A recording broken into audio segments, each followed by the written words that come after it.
with this FMEA.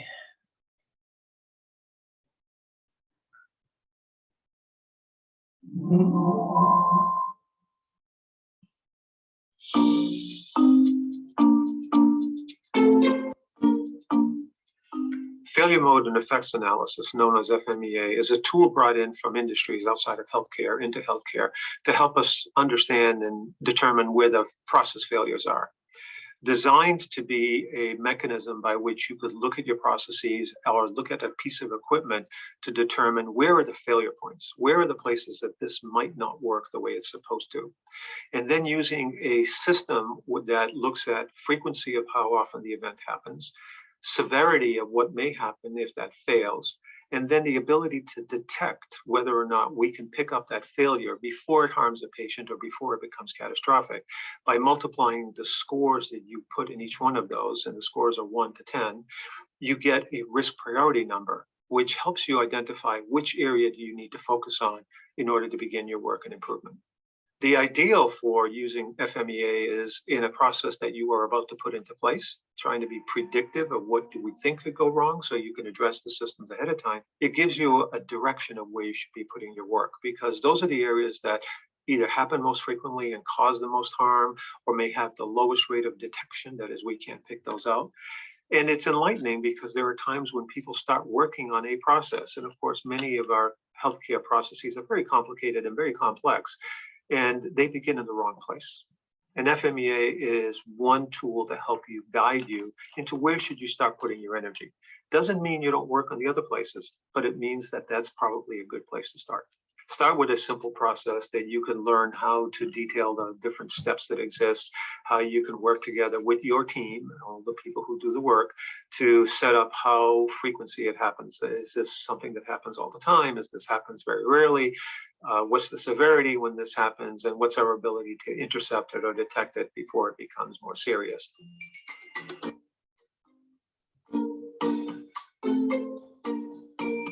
Okay, so that is something just a short in the FMEA, just to give you some ideas. So I have done one of the big ones over Children's Hospital on the FMEA to analyze one of the warmers. Is a blood warmer for the ECMO system for pediatrics. I have that, but I'll probably take some time to really share it with you, but maybe later if we have time, so I can show you that discussions about that. Okay. This is another video about FMEA.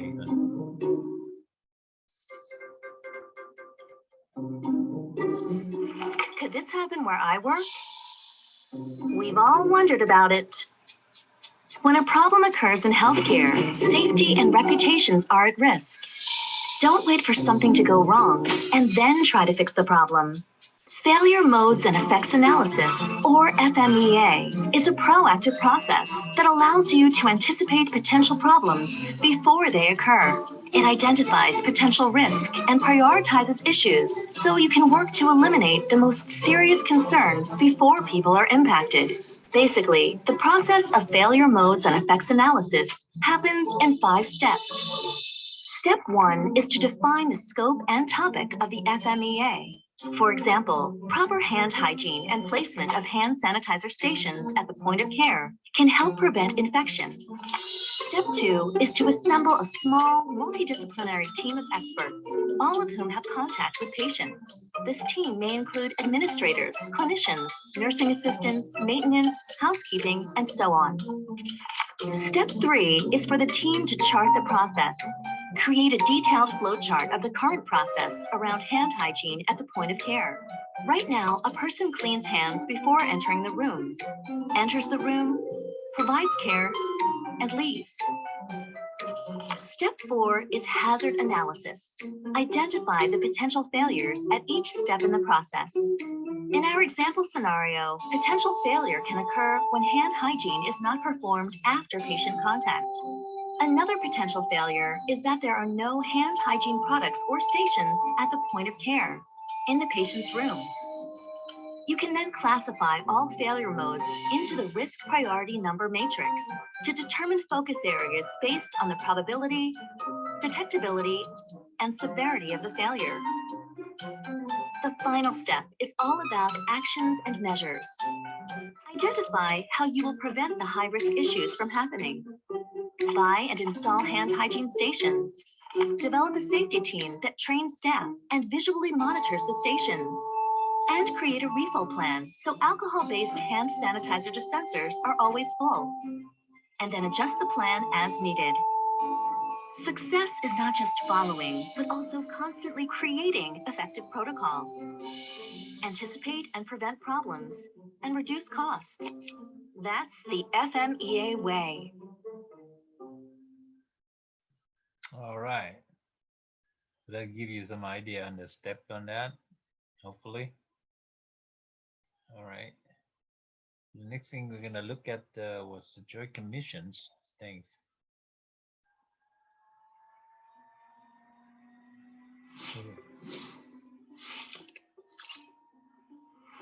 TJC stands for the Joint Commission. It's a nonprofit organization that is responsible for the accreditation and certification of more than 22,000 healthcare organizations in the United States. The mission of the Joint Commission is to continuously improve healthcare for the public in collaboration with other stakeholders by evaluating healthcare organizations and inspiring them to excel in providing safe and effective care of the highest quality and value. Its vision is that all people always experience the safest, highest quality, best value healthcare across all settings. Respiratory therapists are often involved with surveyors from the Joint Commission whenever their facility is seeking accreditation. They are responsible for upholding the core performance measures of respiratory-related patient care. It should be noted that accreditation by the Joint Commission is usually a requirement for Medicare and Medicaid reimbursements by the majority of state governments in the United States. Typically, healthcare organizations are subject to a 3-year accreditation cycle by the Joint Commission that involves an unannounced survey and inspection. This means that each hospital or organization will not receive an advance notice of the survey date. Instead, the Joint Commission shows up randomly to inspect the facility and ensure that medical care is being delivered according to their standards. If compliance is deemed applicable, accreditation is awarded to that organization. Respiratory Therapy Zone is not affiliated with the Joint Commission in any way. This video is for educational and informational purposes only. To learn more, go to jointcommission.org. All right, guys, that's it for this one. Thank you so. All right. So, oh, that's the Joint Commissions. Okay, let's see what else. I think I have one at the CAP, the CAP inspection somewhere. Let me see. Okay, so this is safety goal on 2021. So we are in 2022. Let me see. I may have okay, safety goal not in here, is on another video. We can look at one thing on the HTM. Okay, EHR, we already look at that EHR, right? Okay. Okay, so life safety. Okay, this is part of the Joint Commission, but it's in the section of the life safety system.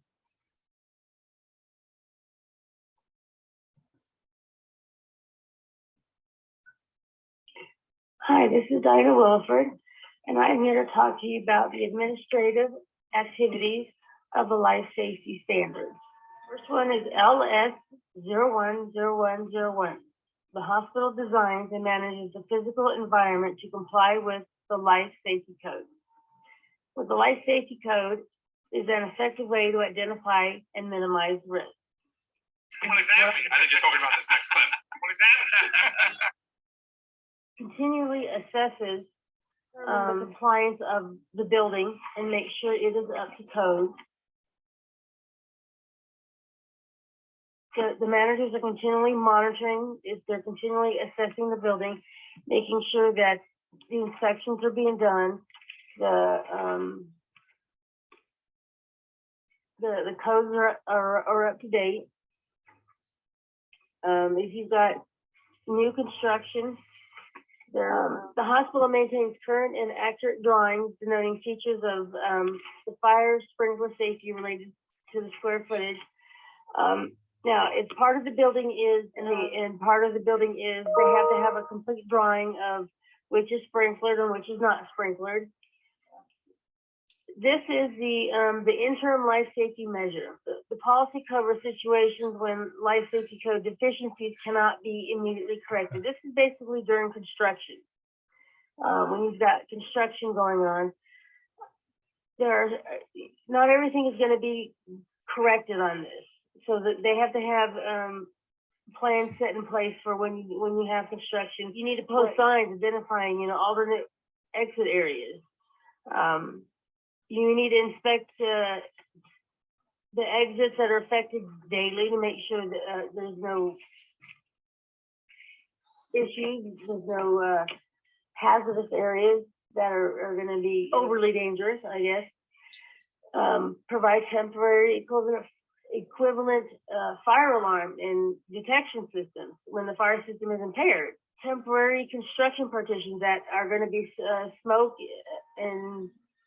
tight, so that that are not combustible, so that you can the buildings are partitioned off to where you've got smoke tight areas, so you can move the patients from one area to another, because not everybody can be evacuated, because some patients are not able to move on their own. They can't be evacuated on their own. Some can't leave. So you have to, the way the buildings are set up, that you have to make sure they are able to move from one partition of the building to another and still be able to be protected from fire and smoke. You have to make sure that the housekeeping and enforce the storage areas are free of debris practices. The building's flammable and combustible fire load is not compromised. Conduct additional fire drills per shift. So each shift knows what to do during a fire. Inspect and test temporary systems monthly. The hospital conducts education and promotes awareness of the building deficiencies so that everybody on each shift knows what to do until that construction is done. And that's basically what the interim life safety is all about. Everybody needs to know on each shift what they need to do until all this construction is complete.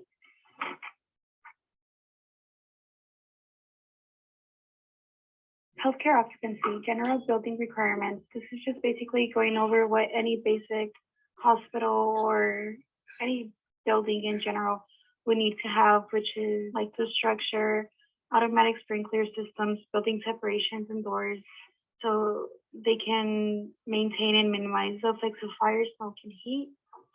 The second one would be means of egress requirements. So this is basically just going over how patients in the hospital can't leave on their own, that they need help to escape like the fires and stuff and get out of the building safely. Protection. So this is any protection from like the fires or the smoke that there is. The hospital provides and maintains building features to protect individuals from the hazard of fire and smoke.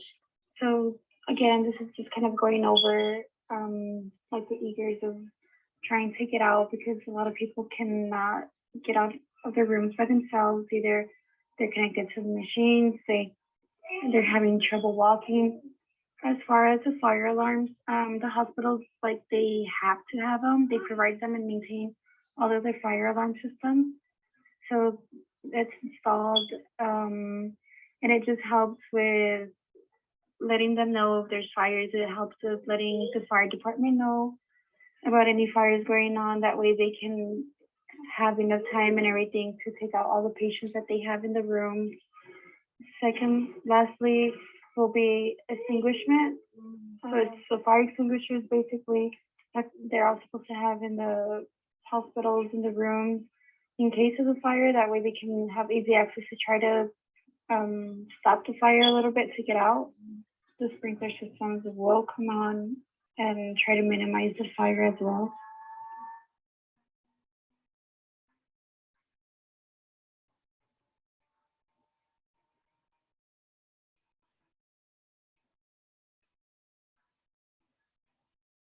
Standard LS030140. The hospital provides and maintains special features to protect individuals from the hazard of fire and smoke. This will include windowless buildings or portion of windowless buildings. High-rise buildings, they must have an approved automatic sprinkler. The automatic sprinkler system must meet the requirements of NFPA. And the hospital must meet all other requirements of the life safety code. Standard LS030150. The hospital provides and maintains building services to protect individuals from hazards of fire and smoke. The equipment of gas-related piping has to comply with the National Fuel Gas Code and NFPA. There must not be any threatening hazards around the gas piping. Heating, ventilation, air conditioning must comply with code. Any heating device other than a central heating plant is installed correctly. If there's a fuel fired, the heating device must be a chimney or a vent connected. Takes air for combustion from outside, where the combustion system is separated from an occupancy atmosphere. A suspended unit heater is permitted, but it must not be in means of egress or in patient rooms. Located high enough to be out of reach of people. It has a safety feature to stop fuel and shut down equipment if it experiences excessive temperature or ignition failure. Elevators. New elevators must be equipped with a firefighter service key recall, a firefighter service emergency and car key operation, a machine room smoke detector, and an elevator lobby smoke detectors. Elevators that are not new must meet those requirements when they travel a distance of 25 feet or more above or below in the building. Any hospital does not allow unvented fuel-fired heaters. When it comes to chutes, like the housekeeping chutes, all wall partitions and inlet openings must meet requirements of code. Door chutes open to a room designed exclusively for accessing that chute. That's what happened in the Hartford fire that you just saw images of.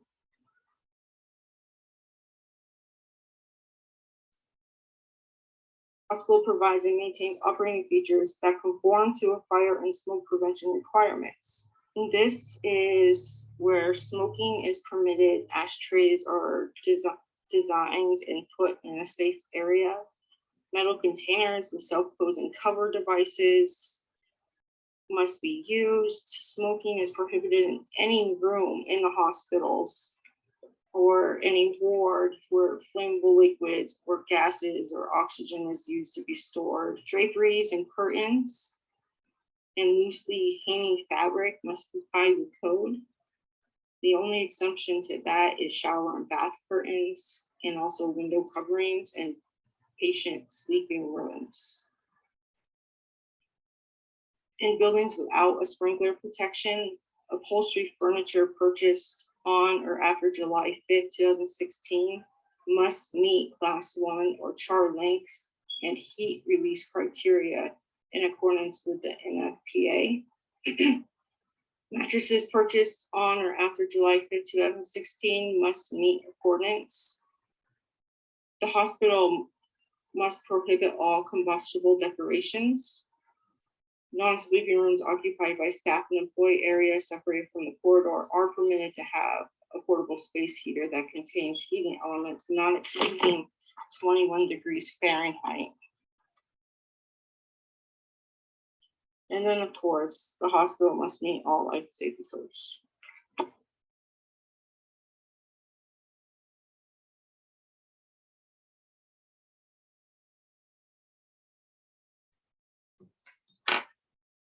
Okay, this is just one of the life safety code that is required for the hospital.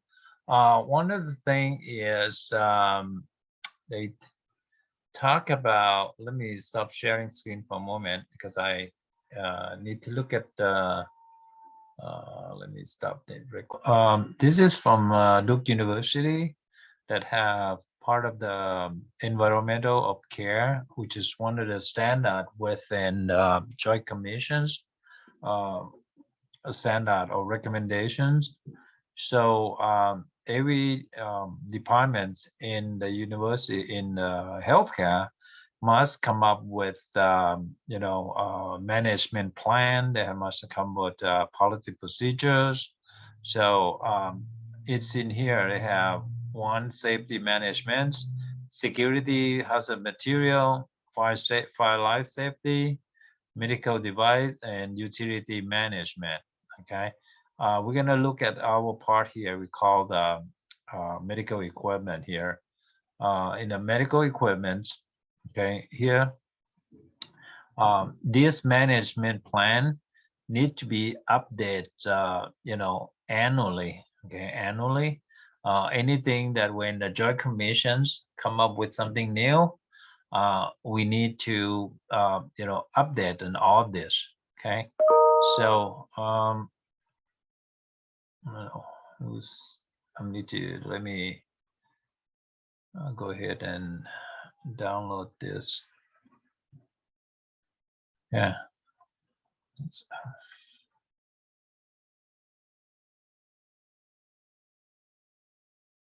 Yeah. So it's in here. Oops. So it's in here talking about the medical equipment management plan. So this is something that creates that department. Okay, that when the hospital have equipment, how they gonna maintain it, how they going to manage this. So this is something that the hospital, have to come up with that that plan. Okay, so the missions, the department have to come up with the the mission of the statement here. The medical equipment plan define what the mechanism to do what, regarding to the equipment, in the hospital, what type of equipment, and then you're gonna talk about, who that, the policy management is gonna find where. So they basically they have a link. It's in here, policy.com, like this, right? I think it's part of this, the one what we look at it, and then they have clinical engineering, departments, involved in that. Okay, and they have medical management activities. Anything that you see, the numbers they call the EC020, whatever it is. This EC stand for environmental care. 02 is part of the second sections related to medical equipment management plans. 04 can be that the topics number 4, and number 1 it can be the section 1 or something like that.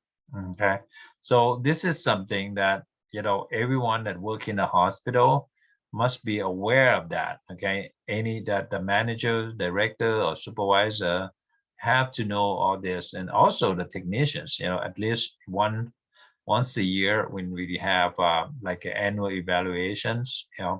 You need to kind of review this, so this what's going on, this how we are handle medical equipment in the hospital, especially looking at it. If you read this, managing medical equipment risk.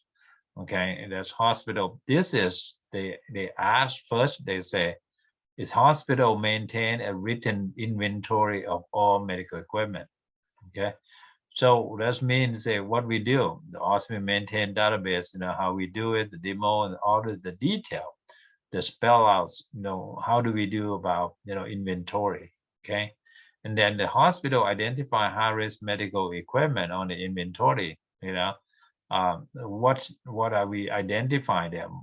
What type of equipment are actually high risk?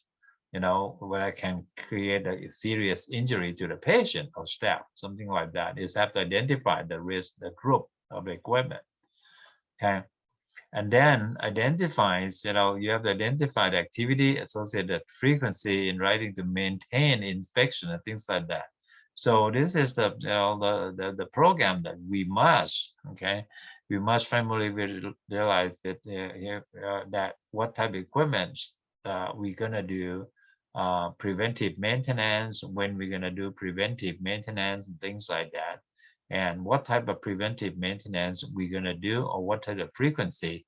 Okay, what is the inspections, policy procedure we're gonna follow?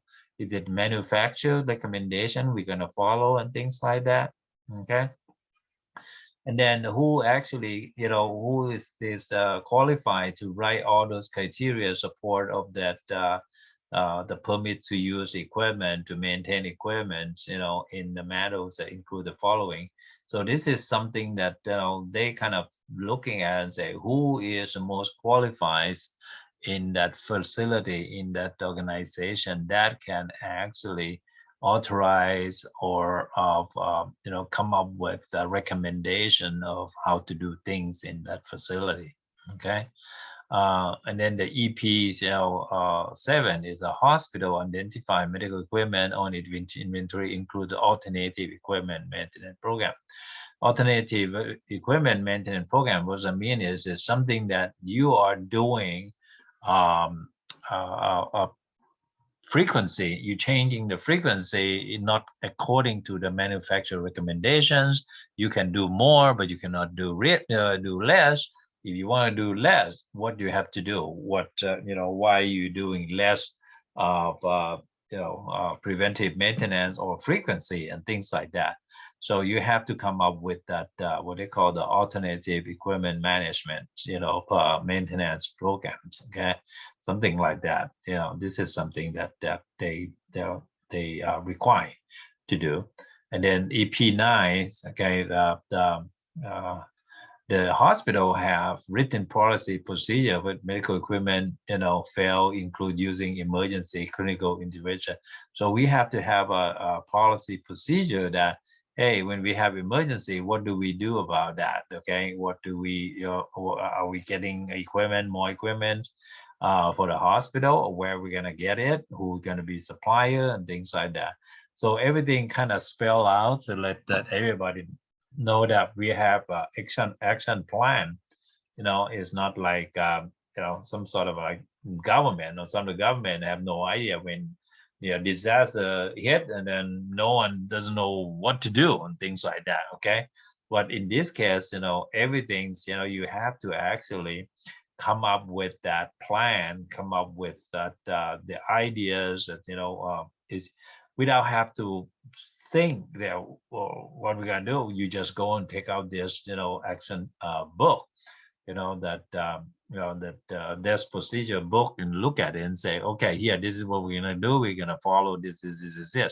Without to have to okay, let's get a meeting and come up with that this idea or policy or procedure, or find a way to handle that emergency and things like that. Okay, so everything is need to be spelled out, ready to go. Okay, so we don't wait until disaster strike, and we'll come up with action plan and things like that. We have to assume that, okay, if it's a disaster, this type of disaster occur, yes, what we gonna do, this is how we're gonna do it, how we're gonna something like that. Okay, so just like at home, for example, if you power blackout, what are you gonna do? Okay, you don't have lights. What are you gonna do? You have batteries. You get ready. You have like a light. You have candle. You have flashlight and things like that. Things that you can be able to handle that situations. You can withstand that lights, and use that emergency lights and things like that at night. Okay, or you have some spare in case you have a street cut off, the communications cut off, and you have spare food that you can stay at home for 96 hours or 3 days or a week or a month and things like that. That's something that you preparation for that type of situations. Okay, And then hospital identify quality control, maintenance activity, maintain quality of the diagnostic computers, CT, PET CT, magnetic resonance, and MRI, and all that. This is part of the of the imaging of the different modalities in the imaging sections. Okay. And also hospital inspect, test, and maintain medical equipment. So, well, that's it. We talk about general. Okay, this is general medical equipment. Okay, a hospital inspect and test and maintain the high risk equipment. And again, that is the group, the high risk equipment that they are identifies by community standard. We know that what is a high risk. Can be a defibrillator, a high risk, anesthesia machine, a high risk, ventilators at high risk. There are a large number of equipment in the hospital that are actually high risk. Okay, there's a risk criteria that we are assigned to equipment. So this high risk will have a schedule for preventive maintenance is more frequently than non-high risk. Okay, and then they have inspect, test, and monitor, and non-high risk stuff like that, so they can identify also what is non-high risk equipment, what type of non-high risk equipment, what we're gonna do about it, how they're gonna complete rate that available equipment within the month of due, and tests like that for inspection. It's required as they say, hey, you have to do the 100% complete. Okay. And then the hospital conduct a performance test of the maintain of all sterilizer. So this is something that you have to really testing and maintain, the records, that they can be produced every time when they ask for it. Okay, the next thing, hospital perform equipment maintenance, the chemical biological test of water. This is for the hemodialysis. Yeah, somehow, yes, we they think that biomed is the best place, the best department that can keep the records for doing, the water testing for the hemodialysis services. So we are the one who actually need to keep the records and manage that. Okay. And then we have a list of used equipment enriched, atmosphere in clearly a permanent labels. The pressure regulators, humidifier, nebulizer, and all those stuff, the managed supply. So the list of that. So this is the label that clearly disinfectant. So this is something that because of the pandemics, involved. So basically, this kind of come up with they want to make sure that we have identify is now this stuff clearly, part of the equipment in respiratory care equipment. And then they have all the occupy contain the hyperbaric chamber facility. This is some of the facility that have hyperbaric chambers. They're gonna need to really, what they do is testing the infection control for that. And they refer to in the FPA in chapter 14 also for the hyperbaric chambers type of the device. Yeah. And then they have the qualified hospital staff inspect, test, calibrate the nuclear medicine equipment annually. So this is something that it wasn't like this before. Somehow they kind of make it that separate in the EP16 that they want to make sure they bring this diagnostic equipment,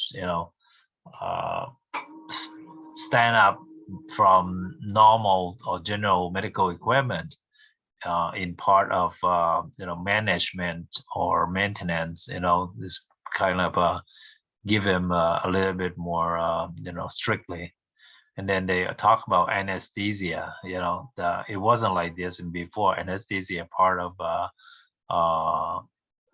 what do you call that? The high risk, and that's it's never. This is I just see this on right now. It's wow, this is somehow they put this into part of equipment management. It's always part of the management, but it's somehow is that the significance of the testing of the anesthesia machine have not been putting up as standalones by itself like this. Okay. And then an FAA, they talk about hospital met in FAA 99, that's 2012, that require electrical equipment in patient vicinity. So they talk about all the patient vicinity that must be testing and according to the NFPA 99 2012. I think you probably have that copy, I don't know, chapter 10 or something like that. Okay, performance improvement standard and things like that is always part of that. Come up with improvement standard. Always they're gonna come up with any something that annually they come up with a program that how they gonna improve that standard. Unitize that. So this is something that we call that EOC. I'm gonna print this out. Okay, this is part of the EOC that Duke, Duke University or Duke Healthcare System, put out on the website. Okay, every hospital have something like this, so don't be surprised. Okay, and they have a big thick books, for the whole department. Okay. All right. Let's see. So that is the environmental of care. HAM.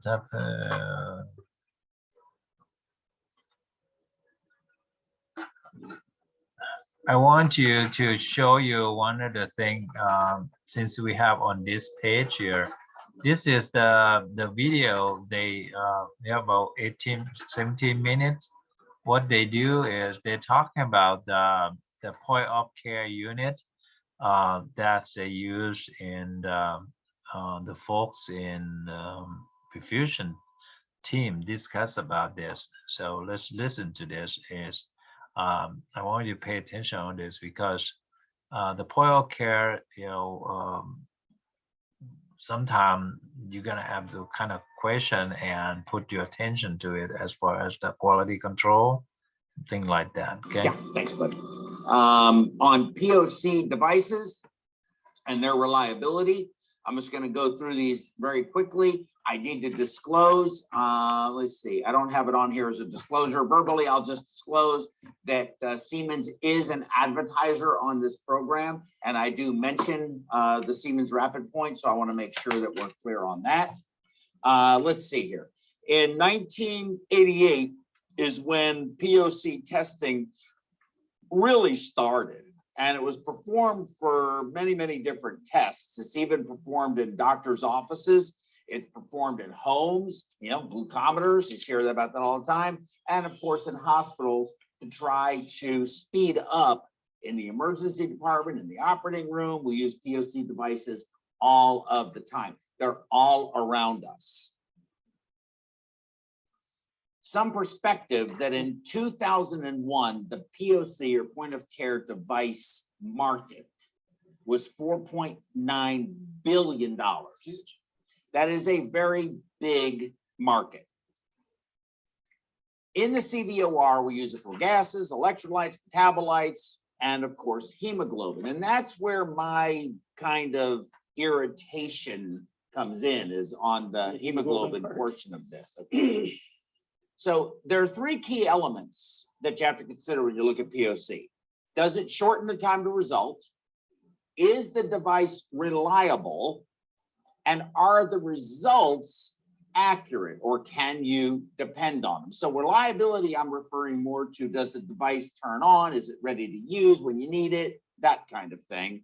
And are the results accurate? You could say that's reliability as well, because can you rely on these results? But I've separated them to be reliability and accuracy. All right, if you just indulge me with that.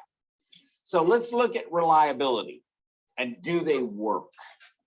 Well, you see on the left, the Abbott iStat, and that has been, at least for the temporary period, pulled from the market, right? They had a problem with that, with the device. We're using it.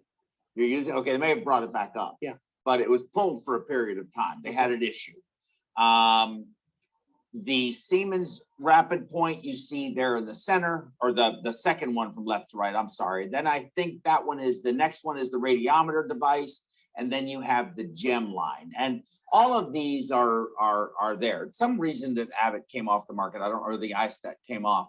It was a big problem. It was a big issue. Really? Yeah, it Was it created accurate?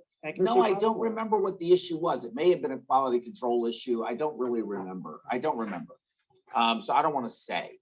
But of those 4 that I just showed you, only these three have co-oximetry. And co-oximetry is the gold standard in hemoglobin measurement. Electrical impedance, which is what the Abbott iStat uses, is not. It does not use co-oximetry, it uses electrical impedance. These are the 2 devices. Now, we also, you see there's an ACT machine, but why is that green covering there? Patrick, can you tell us? I think you know. Why is it there? In certain operating rooms, it's too cold to operate. The the Siemens Rapid, Yeah, the Abbott iStat. The iStat, as well as I've seen it happen with the Hemogron as well. As Too well. cold, yeah. But it is very common with the, I mean, it's because I've had that experience. Yeah. That if the OR is cold, it's not going to work. Right. So you have to, and we like our operating rooms cold. Some surgeons colder than others, but most of the time these rooms are cold. So the only ones of these devices, and I'll plug the Siemens, even though again, with the understanding that they are an advertiser, but this isn't a bias. It was actually used at the Mount Everest Base Camp to do research studies because it was the only device that was capable of operating at those temperatures. So does it warm internally, or? I have no idea. Okay. No idea. All I know is that they were able to use the device because it was the only one. They looked at all of them. This was not Siemens that did the study. This was the research company that needed to use that device because the other devices were incapable of operating at that altitude and temperature. So I thought that was very important to notice. As far as the iStat device is concerned, I just circled the part of this that I thought was important, and it's from Anesthesia Intensive Care in 2014. Clinicians should not use the iStat hemoglobin in isolation for clinical decision-making when considering blood transfusion in a situation of 25% or greater blood loss.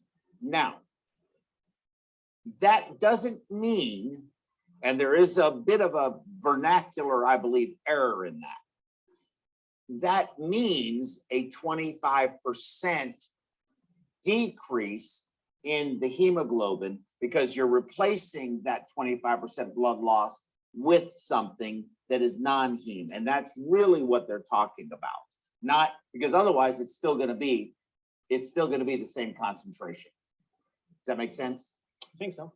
Okay, so I've got my cup and it's full and it has a hematocrit of 40. If I drain out 25% of it, it still has a hematocrit of 40. Sure. But the cup is going to be very hemodynamically unstable. So I'm going to fill it back up with saline because it's fast to do, or albumin or whatever I'm going to use. Now the crit is diluted. So really what they need is a dilution as opposed to just a blood loss. A dilution of 25%, right, or more. Which is for heart surgery pretty common. Okay. Here is another aspect to it, evolution, or another paper. And it basically explains how the conductive or electrical impedance based measurement of hemoglobin consistently underestimated hemoglobin values. So what they did was Abbott built, and Abbott's gotten a lot of good press because they built those, President loves them because they built those COVID test kits, right? and they did it very rapidly. So everybody's in love with them, or at least the government is, and they do good work. But the Abbott iStat was a great device at the time when it first came out. I just think its time has passed. I think we need to go on to something else. You need co-oximetry if you're going to measure hemoglobin, but let's go on. In this article by Massimo, the manufacturer, that being Abbott, recommends against using this POC device to make transfusion decisions. Now, in their own product manual, it tells you to not rely on it for making transfusion decisions. Right. Did you know that? No, Most people don't know that. no, I didn't know it was in their literature. I know a lot of people. Then why do you have the Don't, device? you know. Why do you use the device for it? Why do people still make decisions to transfuse with it? It baffles my simple mind. Right. I don't think we should be doing that. Here is a, is that the slide that was up there? I get lost on my slides. There it is right there. The manufacturer recommends against using the Abbott iStat device to make transfusion decisions. Very important. So here is yet another study. From our results, the iStat analyzer is suitable for point-of-care testing of electrolytes and blood gas. It does. It works very well in that. Critically ill patients, except for high PO2, but I'm not worried about that. However, the discrepancy in hematocrit bias shows that accuracy established in one patient population cannot be automatically extrapolated to other patient populations, thus stressing the need for separate evaluation. That means you can use it, but you need to send to the lab, or you need to use a different device to measure the hemoglobin. When you have other devices that have co-oximetry that do blood gases, electrolytes, metabolites, and a reliably dependable, accurate hemoglobin, it seems to me makes a lot more sense. I frankly don't think the Abbott iStat device is a device that should continue to be used. It was a great device at the time, but I am very anti the device for a whole host of reasons. But this is one that really bothers me, the hemoglobin. And it's just kind of like this message. Your great aunt just passed away, LOL. Somebody wants to know why it's funny. And they said, it's not funny. What do you mean? And LOL means laughing out loud. Obviously, she thought it meant lots of love. So she clearly, so that's kind of like when you get a result, a hemoglobin result on the iStat machine, or hematocrit result on the iStat machine, what's it telling you? Right. So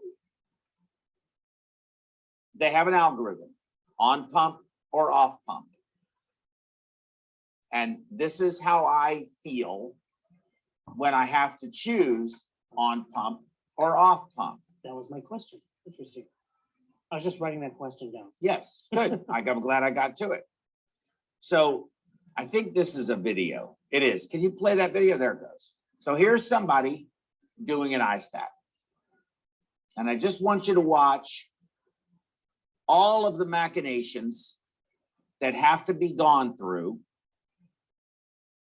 in order to do this. Now they're drawing a sample. Can't say I like their sampling technique. Is that you? No. No. I know who that is, though. And then they have to get that in there.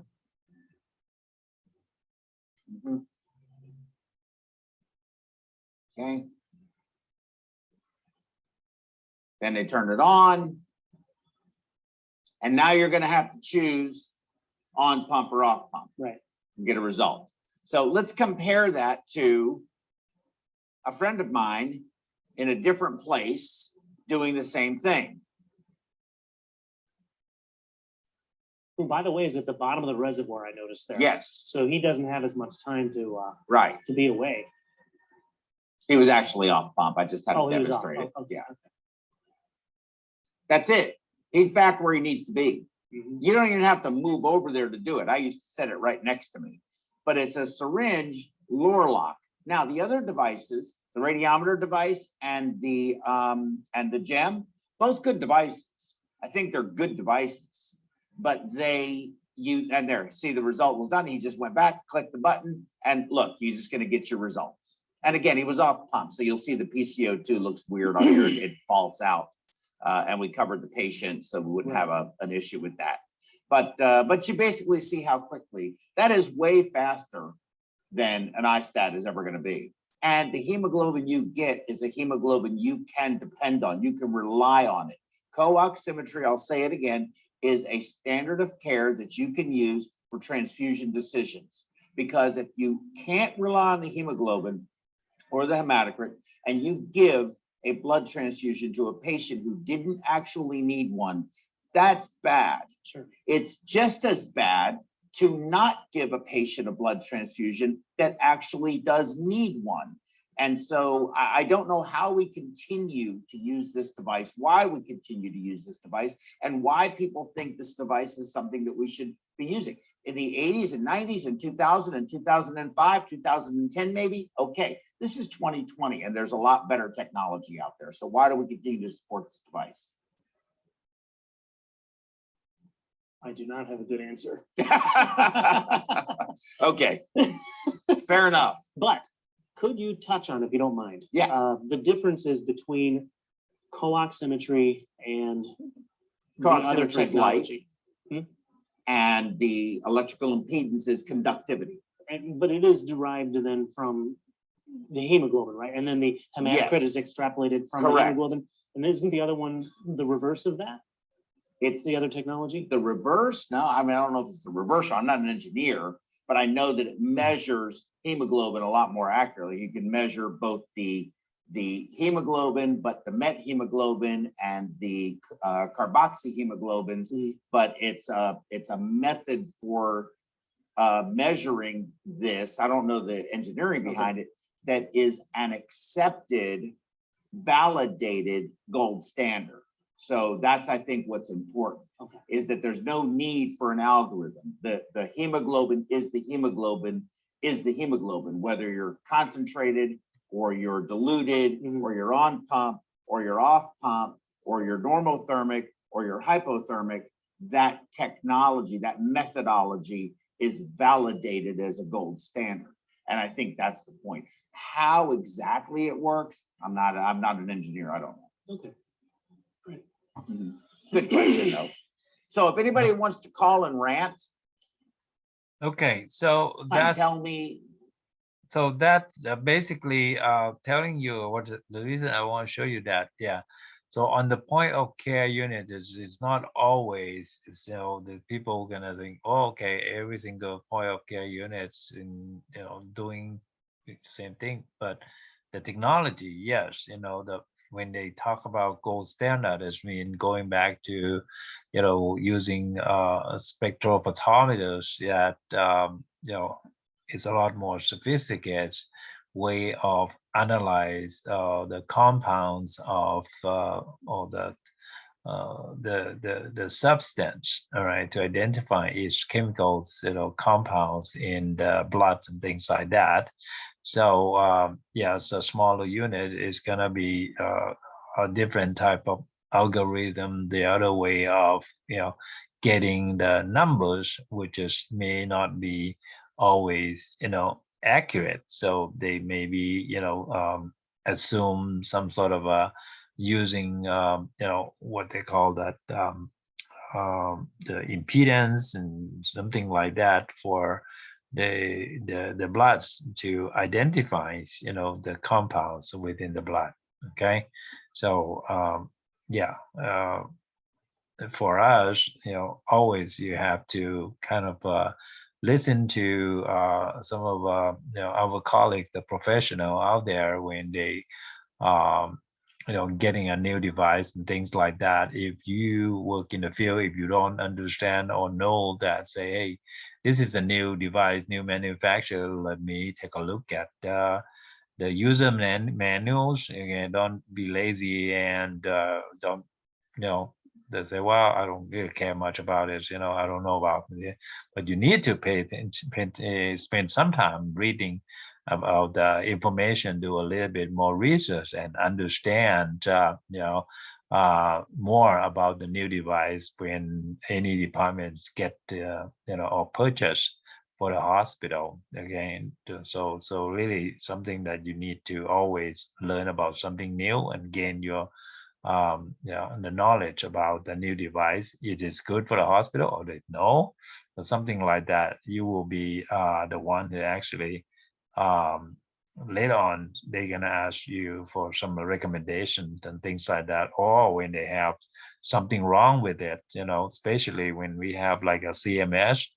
Many times the nurse from the CMS come in and ask us when there's a complaint from the patient and say, hey, there's complaint about this. Can you show me how this equipment works? Normally they not, going to ask the user. They like to ask our engineer, especially in the biomed. We always have to, get the instructions manuals and user manuals and find a copy for the CMS, the inspector or that the county or nurse, or the city nurse or whatever that they come in, especially health departments come and inspect and talk to us to find out the facts is, what is complaint, what is the events that happen with the patients. Okay, so we normally will get involved with the people, not the inspector that way. So we need to make sure that we have enough knowledge to share with the people. Okay. I don't know who's does it mean ISTAT maybe phase out? Yeah, there are. We see somebody else ISTAT. Yeah, I see that there are some ISTAT. There's some of the hospitals still using that. The ISTAT in the cath lab. From UC Irvine. I see. Yeah, it's only a 2 or 3 ISTAT that's still using that. Okay, but hey, it seems like it works. But if somebody say, hey, if somebody starting question about the accuracy of the of that values, that it's going to come back to the people who evaluate it again and say, well, is that something that we want to continue using that? Okay, some hospital might say, hey, you know what, I can sacrifice some of my times waiting for the test result and to save costs on the on the consumable products, let's say cassette and things, or COVID. Some people might do that, because of the cost. It might be cheaper, and they still want to continue using it. I hope that the hospital aware of that and realize that, especially if the doctor know about it, they won't, they're not gonna go with something that less. Okay, so let's see.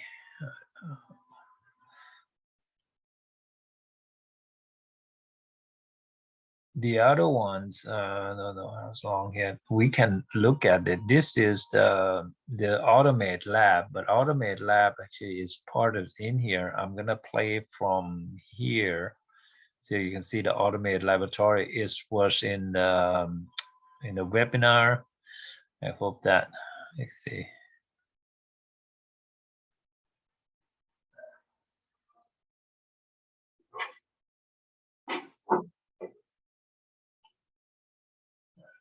Good afternoon and welcome to Webinar Wednesday. We're excited to have over 270 registered attendees for today's webinar, which is eligible for 1 credit from the ACI. Let's get started by giving one lucky attendee a Webinar Wednesday lunch bag for answering this trivia question. Today's sponsor is headquartered in Texas. What popular soda was invented in Waco? Answer now using the questions feature on your dashboard. While you're answering, I want to invite everyone to save the date for our full MD Expo, which will be taking place at the Hilton Baltimore Inner Harbour, Baltimore, from October 17th to 19th. We look forward to you joining us for 3 days of learning, networking, and the latest advances in medical.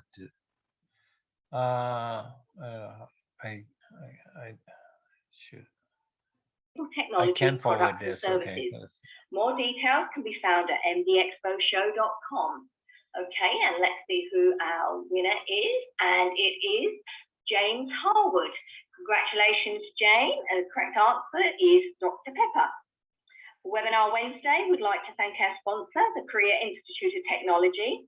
The Career Institute of Technology is a fully accredited online college offering biomedical equipment technology certificate and associate degree programs uniquely designed to develop students' technological and biomedical equipment maintenance and management skills. For more information, please visit cittx.edu. Our presenter today is Bill Bassick, owner of the Career Institute of Technology. Bill, you may begin whenever you're ready. Thank you. Hello, everyone that's out there, and thanks for joining in today. What we're going to discuss today is going to be automated laboratory. The lab is a vital part of the hospital, as everyone knows, but sometimes the biomed technicians don't really understand what the role of the lab is and how they can implement it and make it better. So I'll explain the different departments in the lab, the automation associated with the testing that goes on in the lab, and the various types of equipment, and then compliance. And then at the end, if you have any questions, I'll be more than happy to answer everyone's questions. As you can see on this slide here, we have the different types of departments, and there's probably more, but I'm listing the main ones that are affiliated with most hospitals. You have hematology, the study of blood, coagulation, that's the bleed time studies, urinalysis, chemistry, immunoassay, toxicology, that's usually in one department, depending on the hospital, microbiology, parasitology, biology, serology, blood banking, and stat lab. So I'll get into all of those here shortly. Just so you know, my background, I started off in the military as a lab tech and went to medical technology and then broke off into biomedical. I specialized in repairing hematology equipment because our technicians who was in charge of repairing them didn't get out to the rural areas that quick. And that's where I got my background from, the lab. So we'll go to the next slide. Things in the lab, first of all, obviously to make a lab sufficient, we have to draw blood from everyone. So I'm going to try to keep this entertaining and informative at the same time, because I know it's an hour long and I don't want to bore anyone. But what I'm going to do is just tell you from the very basics to everything that you need to go as complicated as we can get with it. So we have colored tubes. Each department usually has their own colored tubes. Each tube has a different process that they use. The purple tops are mainly for hematology. They contain anticoagulant in them, and it's used to test whole blood. They count. It's called complete blood count. CBC is probably what you're used to hearing it called. It has an anticoagulant in it, and this way it uses the whole blood just to count it. And from there, I'll get into the pieces of equipment and what the equipment does with this whole blood. The blue top is used for PT, PTT, and fibrinogen studies, which is coagulations. That's usually affiliated in the hematology departments as well.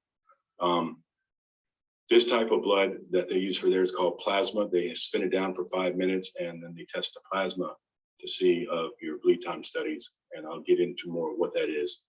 And then I put TED top. That should be red top. So I apologize for that. I missed it. But the red tops are spun down for about 5 minutes in the chemistry areas, and that's what they use serum for. And then the urine, they also test urine in the laboratory, spun down for 5 minutes, and that's to test for differentials.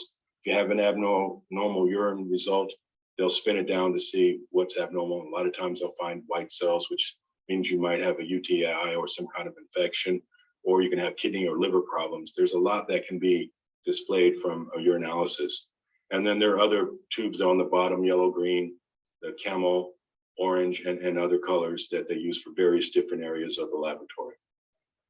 And here's a picture. So if you guys ever want to see exactly what testing is involved with each of the colored tubes, you have that there for your own information. Hematology analyzers is what we're going to get into first. that was my specialty in the lab, was hematology. There's numerous different hematology analyzers that are out there. Right now, the #1 instrument out there is Sysmex. It used to be Beckman Coulter, of which I worked for Coulter a long time ago, before it was even Beckman Coulter. And you have Siemens, and then you have the Abbott. And what I did here is kind of wanted you to see what the cells look like. The bottom picture that you see them going through the veins there, it's probably one of the best depictions you can have of a cell. The red ones you see are biconcave. That's where the oxygen sits in the red blood cells over there. And that's how they measure the hemoglobin from the analyzers, which we'll get into on this lecture a little bit later. The colored cells are actually white blood cells. They're larger than the red cells. And then you see the bottom ones there where they're lined as platelets.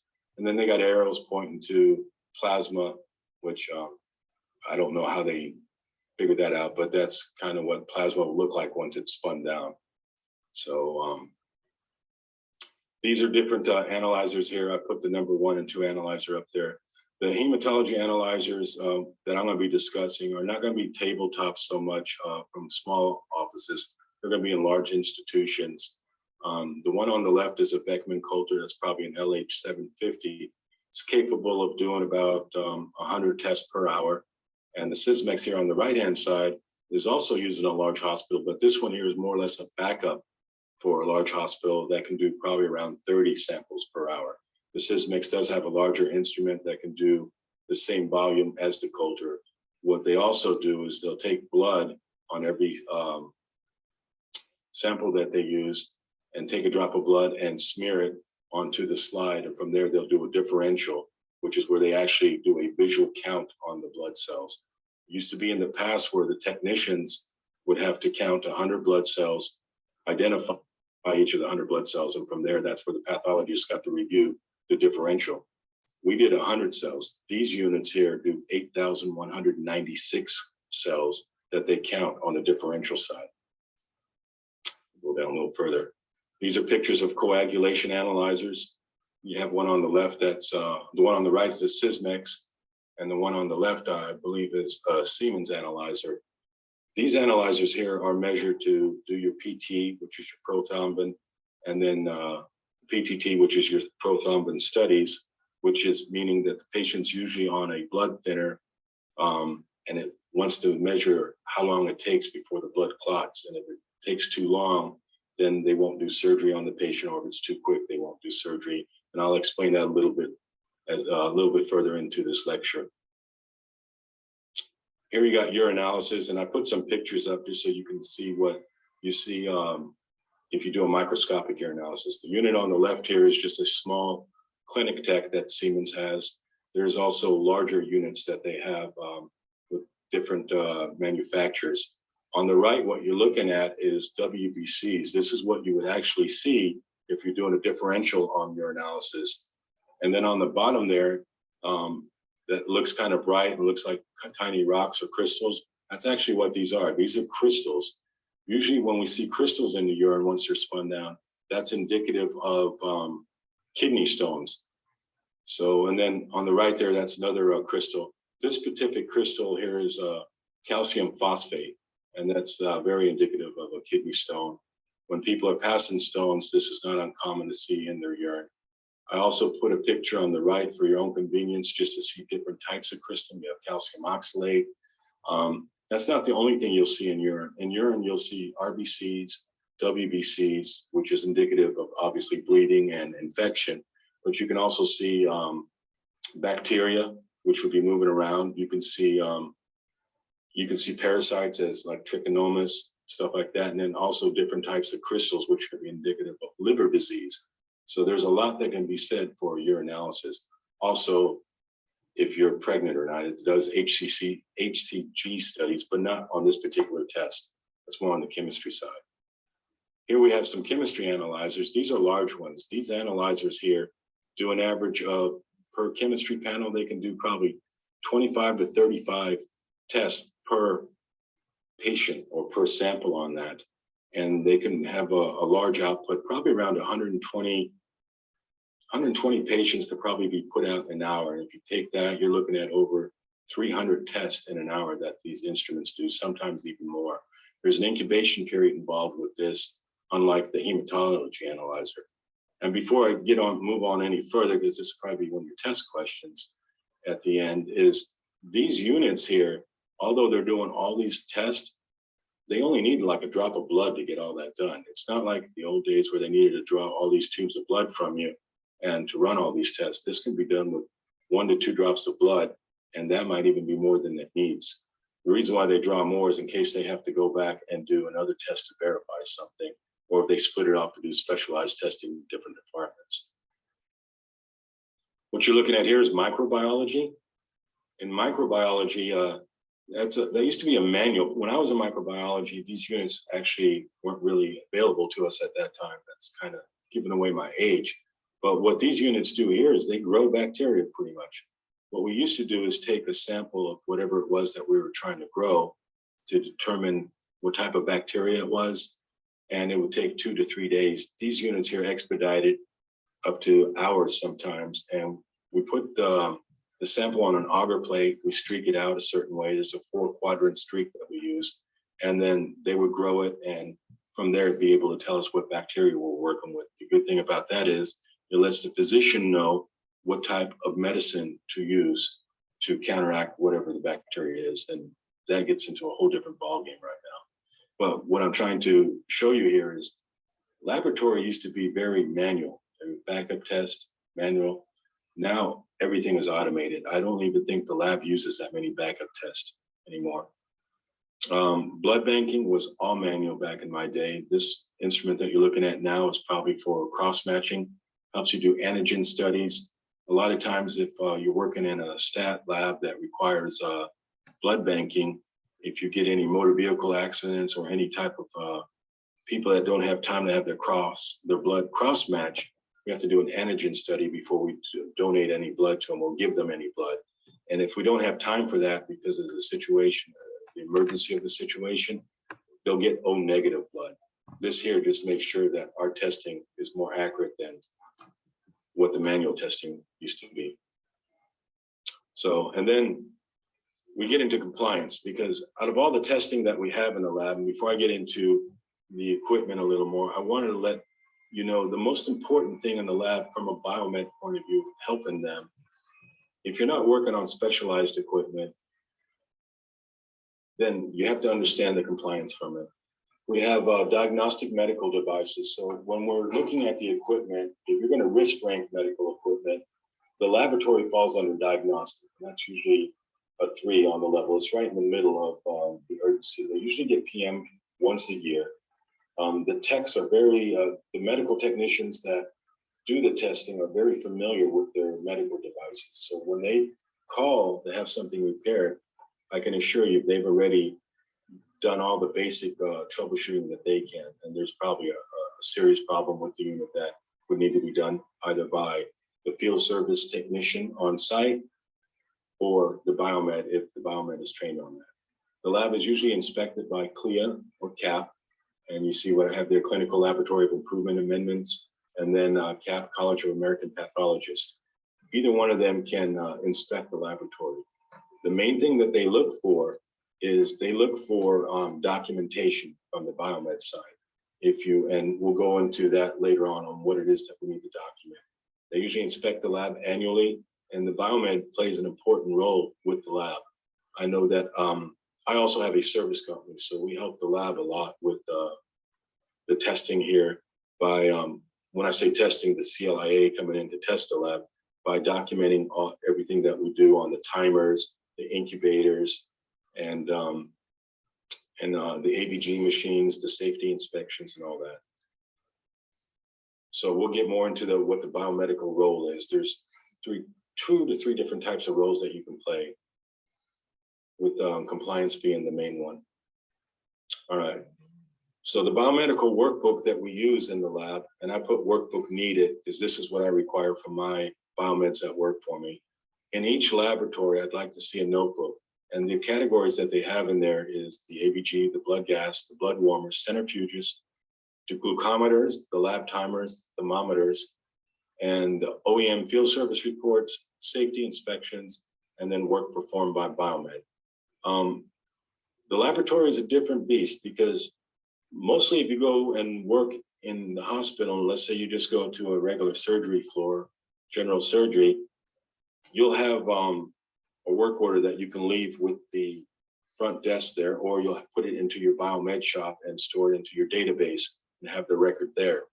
The lab, they like to have their records, most of them, independent of each department. So if you're working in hematology, they want all their testing that pertains to hematology in hematology. If you're working in chemistry, they want everything, all their testing that pertains to them in chemistry. So, and if you're doing it in microbiology, they want it in microbiology.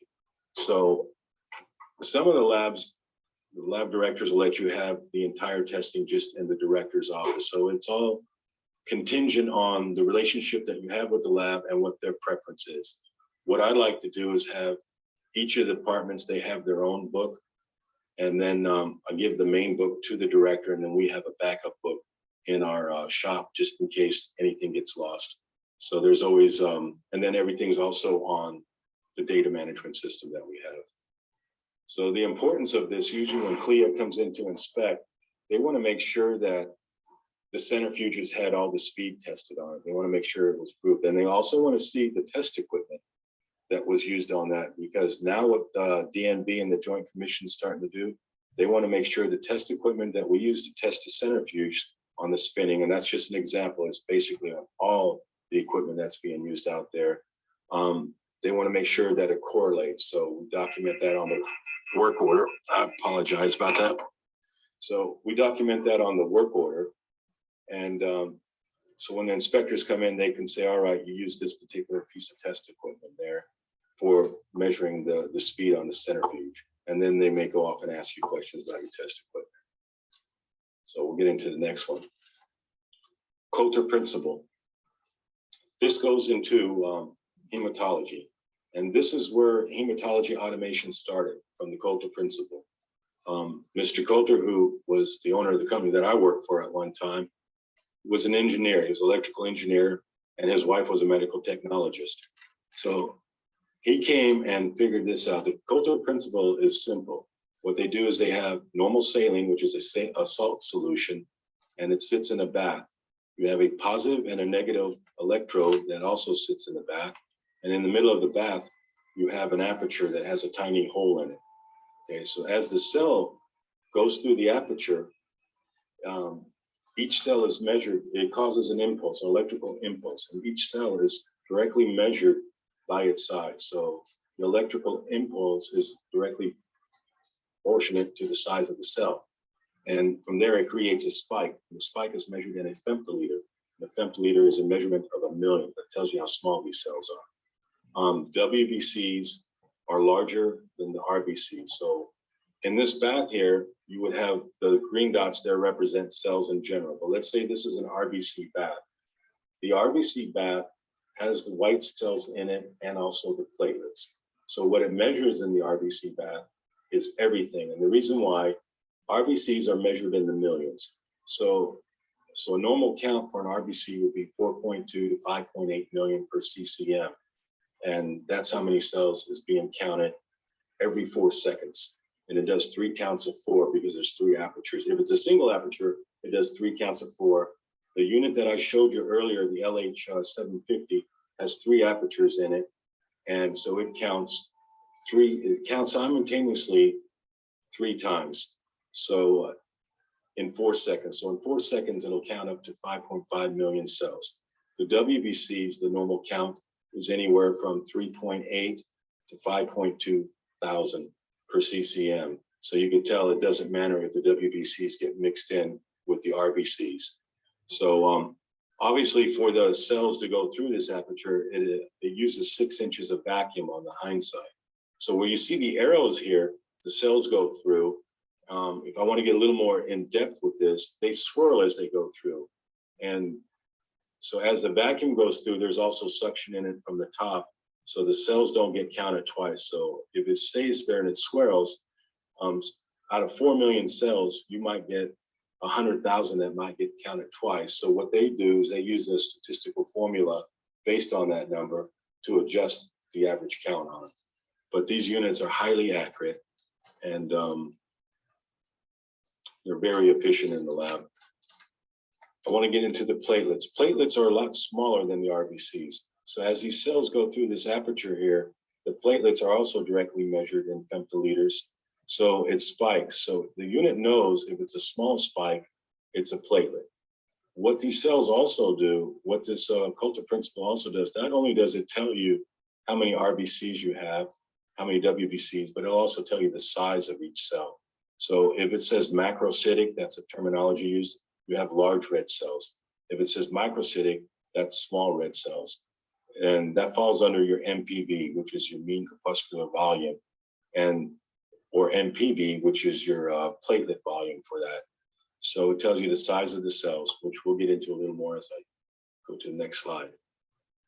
Okay, what I just talked to you about was the Coulter principle. That was counting the cells from the CBC side. That's just the count.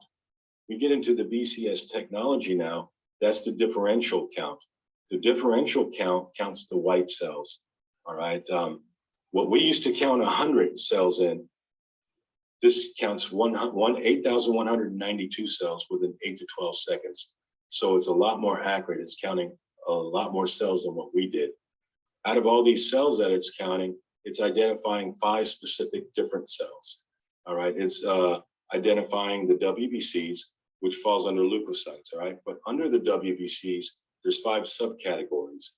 You have the leukocyte, which is considered a white blood cell, the neutrophil, all right, and then from the neutrophil, you have the lymphocyte, the monocyte, the basophil, and the eosinophil. So what makes this so important is if you get a high white count, let's say that you're at a 10, all right, that already says you have a high white count, chances are there's an infection of some sort, all right? You can have the flu, you can have a parasitic infection, or you can have a bacterial infection. You don't know yet. We just know that there is an infection. So what this particular testing does, if you come up high on your neutrophils, that lets the doctor know that it's probably a bacterial infection. If you come up high on the lymphocytes, lets the doctor know it might be a viral infection. Okay, so if you come up high on the eosinophils, that can be a parasitic infection or an allergic reaction to something, along with the basophils that are in on there. And then monocytes falls under the viral part as well. And those are normal cells, all right? Those are normal cells that they're counting. We can get into the abnormal cells too. This will also look at NRBCs, which is nucleated red blood cells, which is immature cells. And it will also count blast and all that. So the importance of the CBC with differential, it can tell the doctor, I'm going to give you just a case study. You come in, you have some stomach cramps, they do a CBC with differential on you. You have a 10.2 white count, it says it's elevated. They do the differential. Your neutrophils are at about 82%. Okay, the doctor says that's a bacterial infection. And from there, he'll palpate your stomach and chances are you have appendicitis. You know, so that's what he's looking at. So that's just an example. It also depends on what you're coming to the hospital for.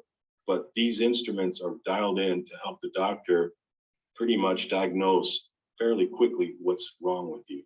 What I like about this technology here, which is still being used today on all the equipment, Coulter was the one that designed it, is right now the cells were, as I told you earlier, the cells were being counted directly. They would count 1 cell, 2 cell, all the way up to 4 million.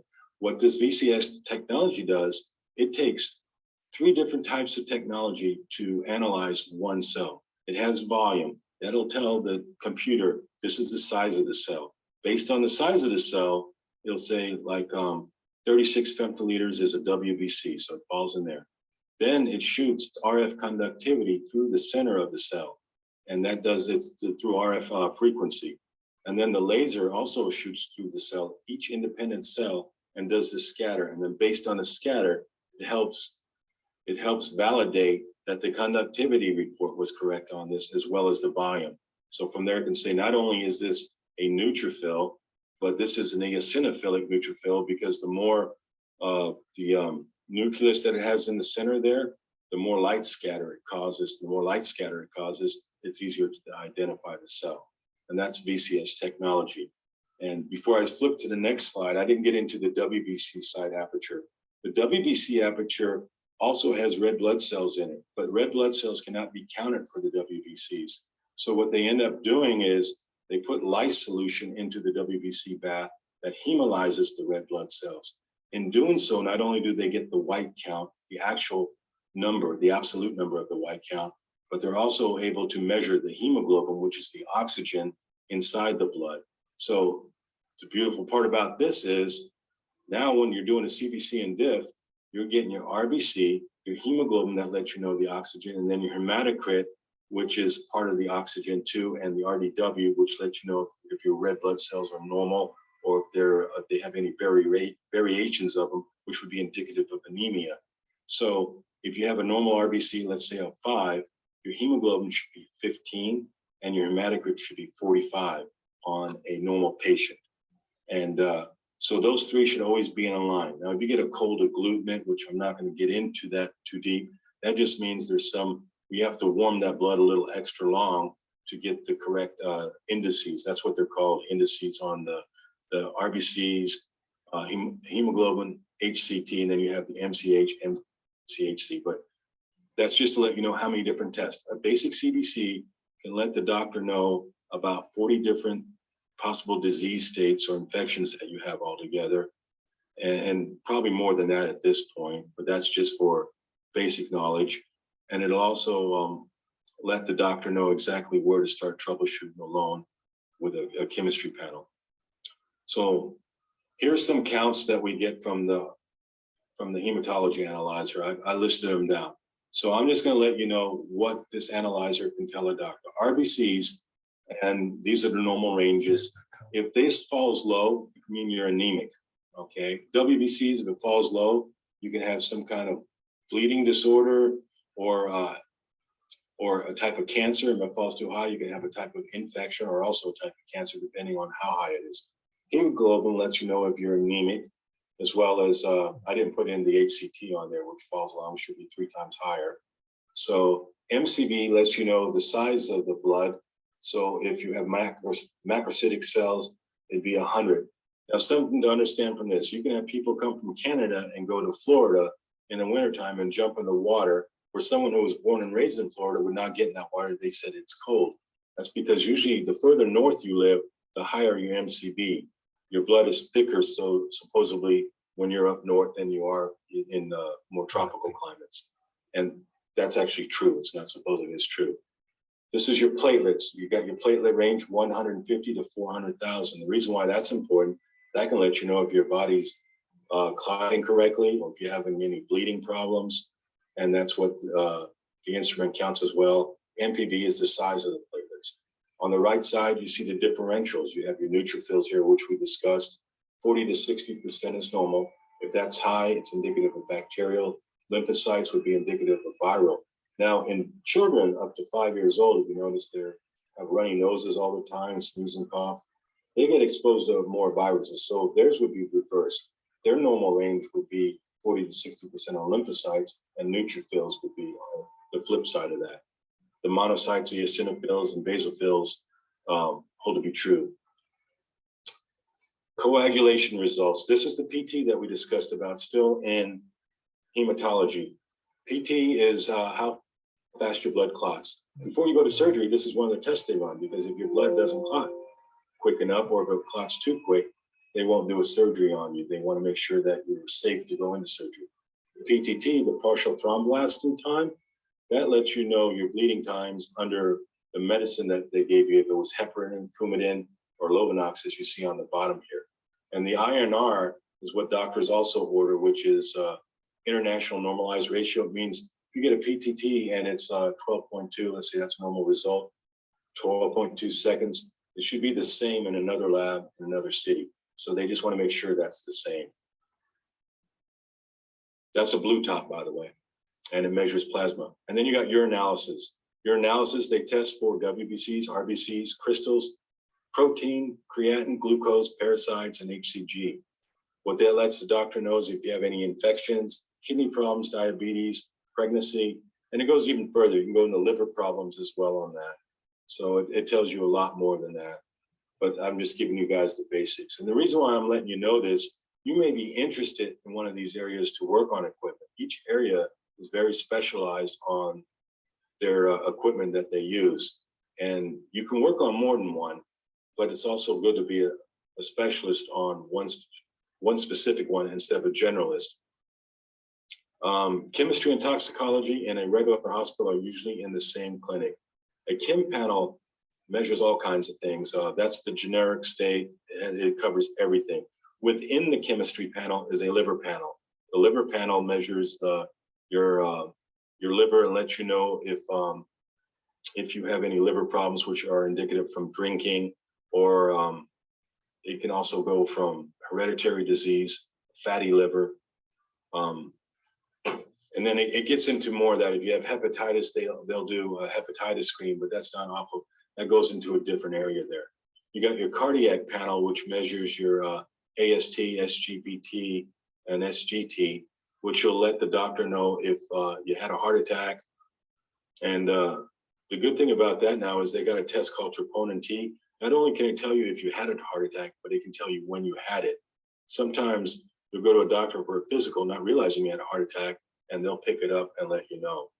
The liver panel, which I didn't get into, no, never mind, I did get into that. We'll just go to, it also lets you know the electrolytes. The electrolytes let you know if your sodium, potassium, or chloride are normal.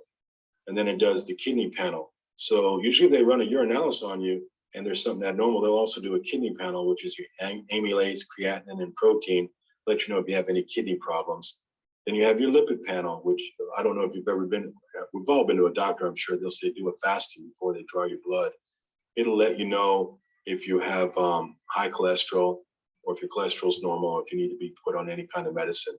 They also do thyroid studies, they do drug screens, and they do legal and illegal drug screens. So when I say legal and illegal, they can test for marijuana, cocaine, any of that stuff, but also they can test to see if the medicine that the doctor's giving you, let's say Dilantin, if you have seizures, they'll give you Dilantin for grand mal seizures. They can see if those levels are normal within you. Okay, that was testing done with one analyzer, the one that you saw. So the testings within a chemistry panel is glucose. Glucose is the measure of sugar in your blood, so it can tell you if you're diabetic or not. BUN is for your kidneys. And I used acronyms because I'm used to doing that from being a lab tech. And then you have your potassium chloride, CK, ISO enzymes. So when they run a cardiac panel on you, they break it down into specific testing. When they run a liver panel on you, which is your ALT, they also break that down. And then they also do calcium studies on you, triglyceride, and numerous other types of testing on there. And all of these testing can be done within 10 to 15 minutes, depending on the incubation period. The technology that they use on most of these testing that they do use on chemistry analyzers is Beer's law. And Beer's law is pretty simple. You just, I wrote it down right here. It's the concentration of a chemical directly proportional to the absorbance of a substance that's within it. So what usually happens is in a cuvette, each chemistry analyzers are usually in a bath of some sort, and they sit in a cuvette. So the wheel itself sits in a cuvette, and then the sample is introduced with into the cuvette with the saline that's in there, whatever the wash solution is, along with whatever it is they're testing, because each test has its own type of liquid, and some of it might be a tablet form, but it's mainly a liquid that they mix with the serum part of the testing. So chemistry uses serum. That's just in case that's a test question for y'all. It uses the serum. It's mixed down for spun down for 5 minutes, and then they pull the serum off it to test your chemistry on that. So they shoot a beam of light through your sample, and depending on how much transparency goes through the light, they're able to tell you what your result is based on it. If it's glucose, it would be M-GDL, and that's the way that they measure that on the back end. So if there was just a clear solution in there, it should be 100% transparency. And then based on how high your glucose is, the transparency diminishes, and the more diminished it is, the higher the glucose result. So that's pretty much Beer's law, and it works a little bit differently with each other tests. Sometimes the higher it is and the lower your result could be abnormal. So having a high result is not necessarily abnormal. Sometimes it could be normal, and having a lower result can be abnormal with some of the tests, depending on what they're testing for. For example, if you're doing a PSA, which if you're past 40 and you're a male and they have to do a physical on you, then they also have to do a rectal examination on you for prostate cancer. And it's not the most comfortable test to do. But what they do now is called a specific antigen test, and it's able to tell you if you have any cancer cells in your prostate. And with that, you want a lower number than a higher number. So that's always good. So that eliminates the finger test, as we call it. So, and that's a very uncomfortable test, but it's just the more technology we have, the less invasive our procedures become. Two areas for biomeds to be effective in the laboratory. First is obviously compliance. Assist the lab with the CLIA and the CAP inspections by doing, as we mentioned earlier, making sure all your documentation is correct. You communicate with each of the lab techs or the directors in each area. The hospitals I deal with, every area that we mentioned earlier has its own director. Hematology has a director, chemistry has a director or a manager. They may have managers and then you have a director overall. It just depends how the lab is broken down. And so that's one area to truly help. Every biomed can help in this area there. If you're not familiar with the lab, you can go talk to them. They'll be more than happy to speak with you and let you know where you can help them if you're not doing so already. Learning how to repair the analyzers, that's always good. Problem with the lab is some of them, especially in chemistry, it's on cost per test. So the analyzer is pretty much rented from the manufacturer. So the biomed wouldn't really be working on that. You can learn how to repair it when the technician comes in from the manufacturer. But in other areas, hematology, micro, you can actually go to school, learn how to repair these analyzers, whether from the manufacturer or from a school such as ours. And then you can go out there and make a difference on not only faster response times, but also reducing the cost for the hospital. And the most important thing when working with the laboratory or any department that you have is communications. When you go in there and you repair a piece of equipment and you don't communicate, the lab tech may not know what you did. So always communicate, leave a documentation there, have your own supporting documentation, and then make sure that the last words that you say, is there anything else I can do for you? I recommend that not only for the lab, but for all areas. And that's pretty much my presentation today. So if anyone has any questions, I'll be open for questions. That's great, Bill. That's really informative. Thank you. Yeah, we have got a few questions. The first one is, what are the two different roles biomedical technicians can play in the lab? By biomed technicians, you mean? Yes. Okay, yeah. One of the roles is assisting with the inspections. I moved to that slide there, helping them with their inspections and making sure their documentation's in rest. They like to see that you measured all the temperature checks, that you did that, you checked their test equipment and made sure that it was correct, and that and all the spin cycle testing was correct with the centrifuges. The other area that they can play in is actually learning how to repair some of the equipment in the lab to help reduce the budget so they don't have to have it under a service contract, or to do first call. So if it is under service contract, but you can get the unit up a lot faster than having to wait 2 or 3 hours before the technician comes on site, then you can do that. You can always help by that. Great, that's great. Is there automation in all departments of the laboratory? Yes. Except parasitology. Parasitology, because it's kind of hard. If parasitology, I worked in a lab, you're dealing with doo-doo pretty much in there, you know. It's not the best area to work in, but it's interesting. So it's hard for them to create an instrument that can tell you, hey, I have, let's go with worms, you know. You either have a worm or you don't. You'll see that with the naked eye, and I've seen that. But where they can, parasitology, also in hematology, can let you know if you have malaria, because the malarias are in the red blood cells.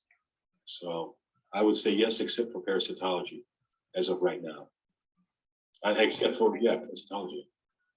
Okay, that's great, thank you. Can the biomedical technician work on equipment in the laboratory? Each laboratory is independent to itself. It depends on, first of all, what their goal is. If like our hospital right now, they're all about cost savings, right? So if we can go in there and prove that we have the capabilities of working on a piece of equipment and the lab director feels comfortable with you, they might start you off with something small. I know right now we work on centrifuges and microscopes, and we work on some microbiology equipment. So, and they're comfortable with that. But for us to get into the hematology, they'll let me work on hematology just because they know that was my expertise. But they have to see the comfort level from our biomed. So if they're trained by the OEM or by a reputable school, then yes. Okay, that's great. How many different departments are in the lab? It varies from hospital to hospital. I mean, I had that screen up before. You can have anywhere from 6 to 12 to 15 different departments, depending on how intricate they are.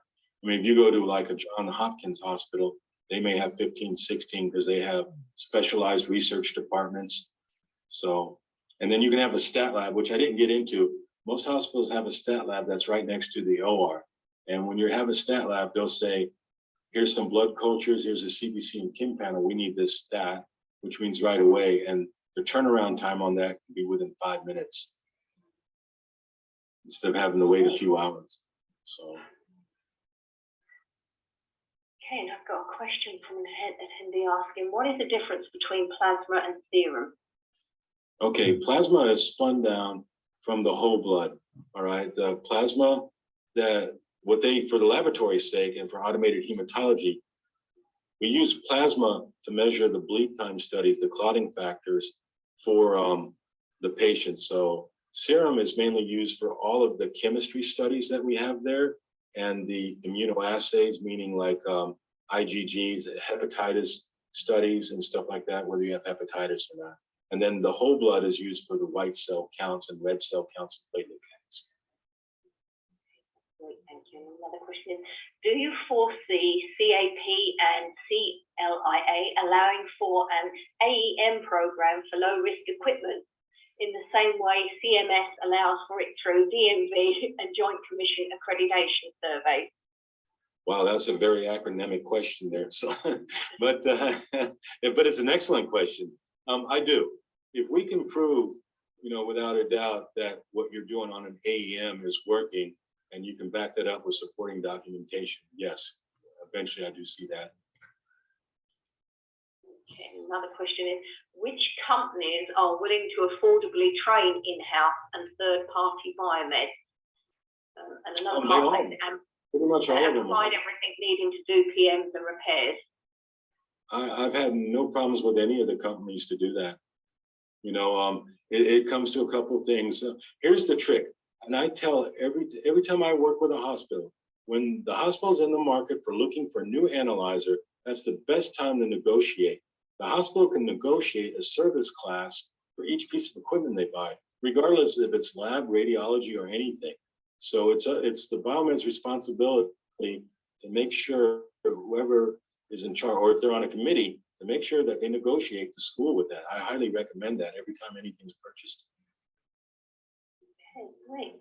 Now, can a chemistry analyzer be considered as a robotic spectrophotometer?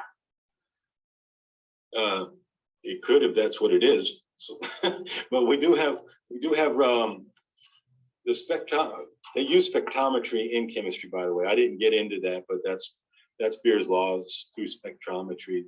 And some of the analyzers have the auto robot systems that you put the blood on. So in other words, when you draw it, you accession it, and it goes to a robot, and the robot takes this blood sample to each of the chemistry or each of the analyzers in the laboratory without having a technician to have their hands on it. It can be all automated. So, who are some of the good service part suppliers in the lab space other than the OEM? You're talking about like a third-party company that does that? I'm not sure of any third-party companies out there. My main discussion right now was mainly to have the biomeds themselves do it in-house.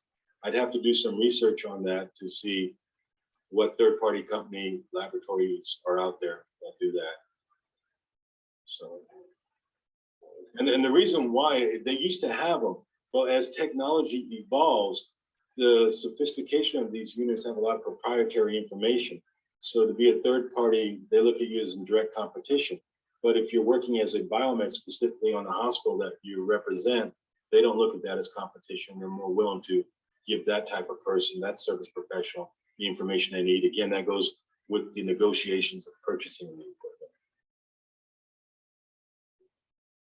So, did you say your company trains on lab devices? We do, not on all of them, on some, yes. He's saying he's assuming you're more affordable and provide certificates the manufacturer would accept if needed for parts and supplies. Well, absolutely. I mean, we don't sell parts and supplies because we're a school, all right? But what we're trying to do now is a paradigm shift in the industry. There's a thing that the manufacturers need. You need qualified individuals to work on their equipment. And it's cheaper for them to have a partnership or agreement with the hospital where the biomed does first response, and then anything major, their field service engineer can repair. It saves the hospital money and it saves the manufacturer money. I've done a study on this with TSTC a few years ago. Beckman Coulter was willing to give them their equipment, their entire curriculum to teach on how to repair that. But the state, not the instructors or anybody at TSTC, it's a state operated school. They had too much bureaucracy involved and it's never panned out. But that's where we're trying to go again, to have them donate curriculum to schools, institutions like ours and other ones throughout the country to give this training to the students. One more question I looked at it. Who are some of the good aftermarket part suppliers in the lab space other than the OEMs? That varies. I know what they were a few years ago, but it always changes because companies are buying up other companies. I would have to get back with that question, and I would make some quick calls on aftermarket part suppliers. There used to be a company called Excalibur. They were pretty good in chemistry. I know they sold, but I think they're still called Excalibur. They're out of Reno, Nevada, and they sold parts on chemistry analyzers, mainly Hitachi's. But best thing to do is Google whatever medical device it is that you're looking at. If you're looking at a Hitachi or a Beckman, and type in, third-party providers or part providers, and you can get your information that way. And I'll do the same, so I have that information for the next time I do this presentation. That was a really good question. Good. Let's see, I think that's about rounded up questions, Bill. So if anybody has got any questions they would like Bill to answer, his email address is bbassuk@cittx.edu. I'm sure he'd love to hear from you. So thank you, Bill, again for a great and very informative webinar. And obviously, thank you again to today's sponsor, the Korea Institute of Technology. One lucky attendee will win an Amazon gift card for completing the post-webinar survey, which will appear on your screen shortly. You must complete the survey to obtain your certificate of attendance. For more information about our upcoming webinars, please visit our website, webinarwednesday.live. Thank you once again for joining us. Enjoy the rest of your day, and we hope to see you next week. Thank you so much. My pleasure. Okay, I'm gonna stop it right here. Why don't we take what right now is 8:47. We can take maybe a quick break, 5 minutes. I'll come back and I'll try to finish this soon. All right, thank you. See you in a bit.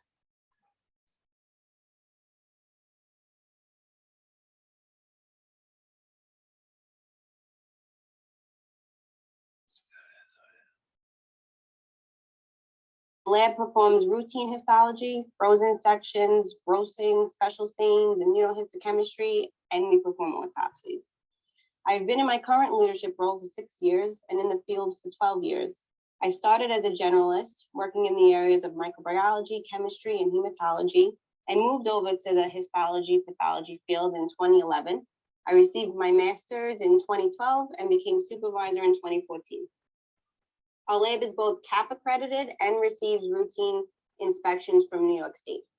I have a lot of experience with inspections from both a leadership role and as a bench technician. And while every inspection is different, there are key characteristics and methods that are used as a baseline for every inspection. And today we will go into depth of these methods and thought process of the inspector. There is no doubt that inspections can be stressful for both the lab and inspection team. The goal of today's webinar is to minimize stress, maximize efficiency, and take back with you the information learned here today and make it part of your own lab. No matter what your role is, you can never be too prepared. I also hope this webinar will inspire you to become a CAP inspector.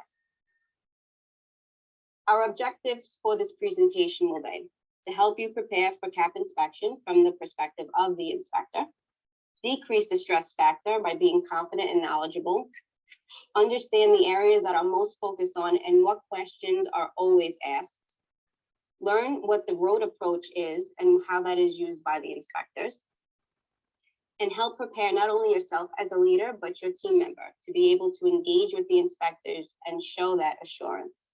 Our discussion will follow the following format. We will first discuss what the inspectors are really looking at during the initial tour. We'll go into depth into new instrument validation, new testing that's being added on and validation, tissue processing program validation, previous citations and corrections with follow-up, and discuss preparing crosswalks for the inspectors to reference as an added-on pathway for their questions. We will discuss what the road theory means and then use that theory for each of these phases.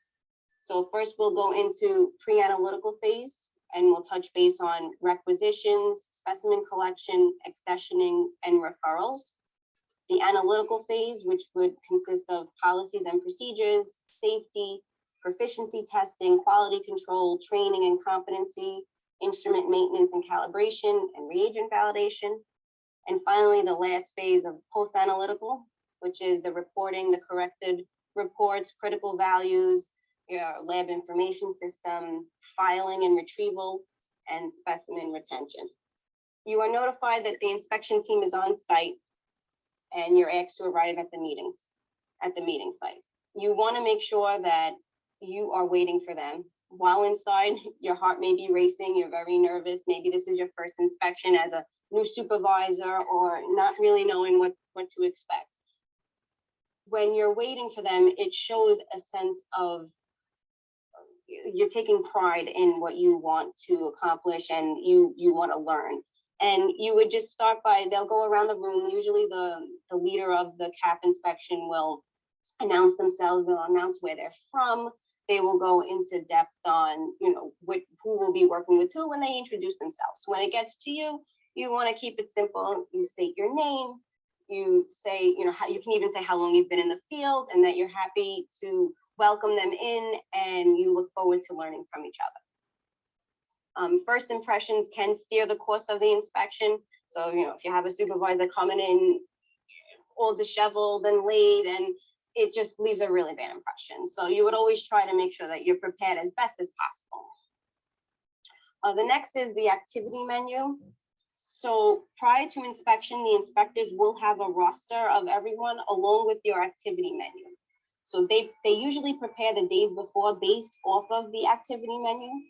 And usually during the tour, they will refer back to the activity menu. So if you perform immunohistochemistry, they'll want to see and tour that area.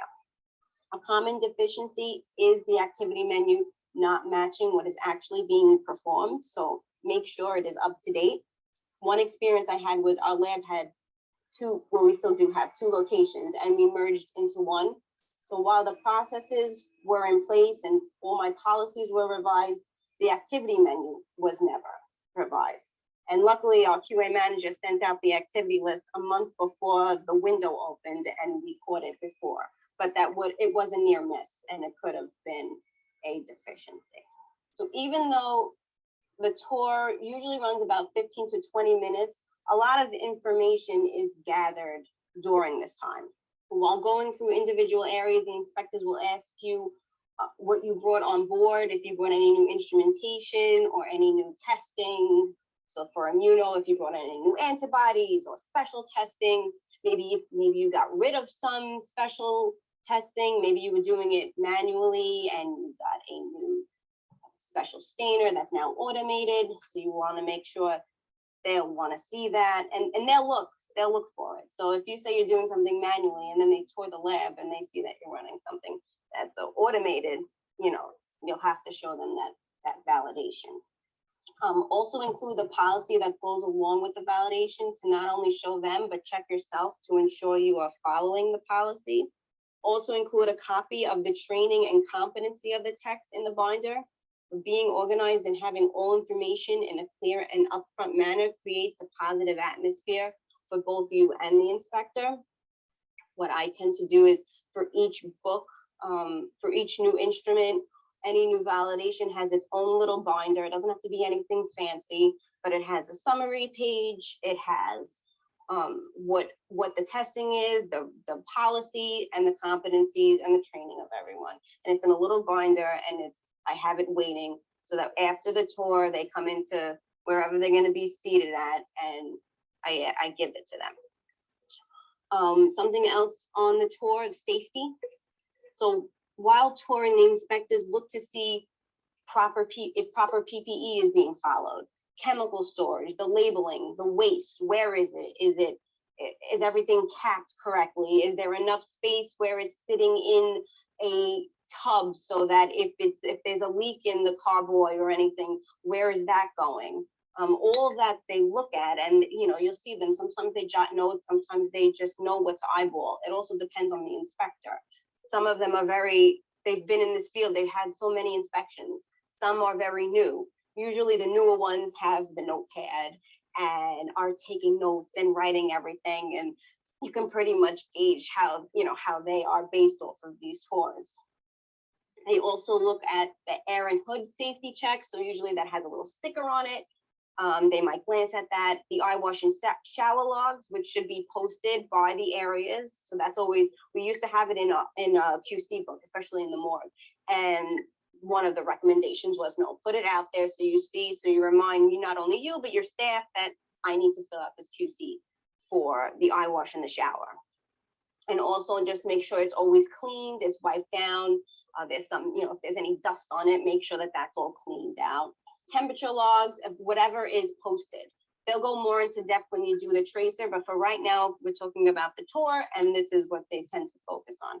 If the inspector notes improper QC during the tour, they may gear towards policies and procedures, maintenance logs. So if they notice the hoods or chemicals aren't labeled properly, then they may go into depth with safety and ask maybe for your chemical inventory list and chemical hygiene plan and risk assessments. So the tour is very important. It's not just a 1, 2, 3, I'm just going to tour you and walk you through, and here's this, this, this, and this. So all of these things can play a role in how the rest of the inspection does go. For the tissue processing programs, a common deficiency is tissue processing programs currently on the processor are not reflected. Okay, I want to stop right there. I know this is a lot of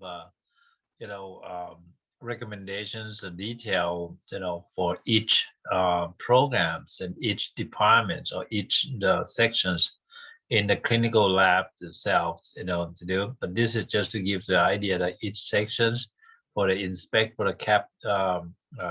inspector to come in and do the inspection, there are a bunch of details and recommendations. Also, the people in that section need to be prepared, and also it's always have the subject that they want to look at is always the equipment maintenance and repair log books and things like that, inspections. Okay, so that is one of the things that we always involve in that. Okay, I need to kind of stop at this point for these sections. If you want to view some more, you can go ahead view that after this, okay, because it's in this page right here. Okay, so you can continue watching that. I want to show you a little bit on the FDA good manufacturers inspections, because for FDA, part of the inspection involved in the blood bank. Okay, so in the blood bank itself, is considered to be manufactured is blood products, so they will come in every 2 years to the inspection to the blood bank. So they need to make sure that whatever to be produced is safe for the patients. So this is something, it's a little bit of the ideas how to be a good manufacturer practice. Okay, because about that good manufacturer practice as part of FDA inspections. Okay. Thank you, everyone, for joining us today for this segment of our 5-minute dosing training program. And obviously, behind the video that you see here, I'm going to be talking about success with an FDA inspection.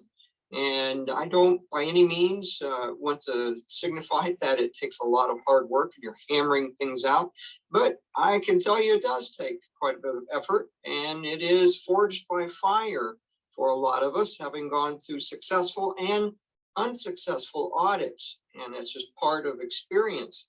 So I'm going to talk to you today. I'm going to start with a story. I'm going to talk to you about a moderate-sized firm in the United States. And it was their first big product on the way. Setting the tone for this. Money was okay, but it wasn't bottomless. Pressure was on by the company to have a big splash, get this product approved, get it approved on time, get out there. Management was planning for this big thing. So the FDA inspection, they were looking at it. Who would be involved with this inspection? Obviously, you have to have some consideration. Who's going to talk about the product? Who's going to talk about the facility? Who's going to talk about how your controls are in place? You have to have everything available. And bottom line, you have to demonstrate compliance. So set the tone for what we're going to discuss here, getting ready for an inspection, which didn't go that well. Mainly because of this page that I copied out of a white paper written by Compliance Insight, talking about the cycles of getting ready for an inspection. It goes up and down, up and down. The typical company will look at things saying, we have to be ready for the inspection. We have to get things all looking nice and very compliant. And then after the inspection, then you can go back and do your work. That's a problem. And it becomes very, very apparent in this particular situation because it was very readily viewable when you started looking at, say, SOPs, that they were all done within a period of about the last 2 months prior to the inspection. Everything had been updated quickly and without much thought. And you could look at the change controls, and actually some people had written as part of the justification for the change that preparation for FDA inspection. That was a signal to the FDA that no one really looked at these things until they were coming in. Other things, you could see people were getting caught up on their training. You could readily see paint was put on things, fresh paint on items. Things were cleared up, cleaned up. It was all in a place where you could tell they were doing their best to put on their best face for the FDA. And that's fine, and I understand that. But you've also got to understand, you've got to operate in a very good state of control and compliance every day. It is not this put on this show, and when the FDA leaves, to come back and just basically go back to work the way you used to do it. That doesn't work. So that being said, I want you to think about, what are GMPs? What are these things? You've got all these little booklets, you've got all this training, you've got all these webinars, all these conferences, GMPs. GMP is a very simple type of thing. It's a system given to us by the government to ensure products are consistently produced and controlled according to a quality standard. Whatever that happens to be, we have to be consistent with that. It's designed to minimize the risk involved with any type of operation. And I always tell people it all boils down to one word. that one word, control. Without that, you have nothing. Everything is out of control. It's no control. It's lack of any type of control. You've got to think of it in that aspect. And thinking of your company and the way the FDA looks at it, and the systems, and they break it down into 6 systems. We here at Compliance Insight break it down into 3 systems. And it's down here on the bottom of this, where I talk about your company consists of a work system, the workplace, and the workforce. So as you look at your company and you think about your work systems and workplace, you've got to think about, how do I plan? How do I do things? How do I study things? And how do I act on that data? And your workforce is a totally different approach. You have to be able to train them. You have to be able to audit what they're doing. And then you have to coach and mentor them. It is not just train, audit, find a problem, go back and train, find the problem, go back and train, and ad nauseum over and over again. You have to be able to coach and mentor people. There's a point where a person either misconstrues what they're doing. They don't think it's possible to do it that way. They think there's a better way. Whatever it is, you have to understand that training is not that point where you can have a person that thinks they can do it a better way to train them out of that. That's a thinking problem.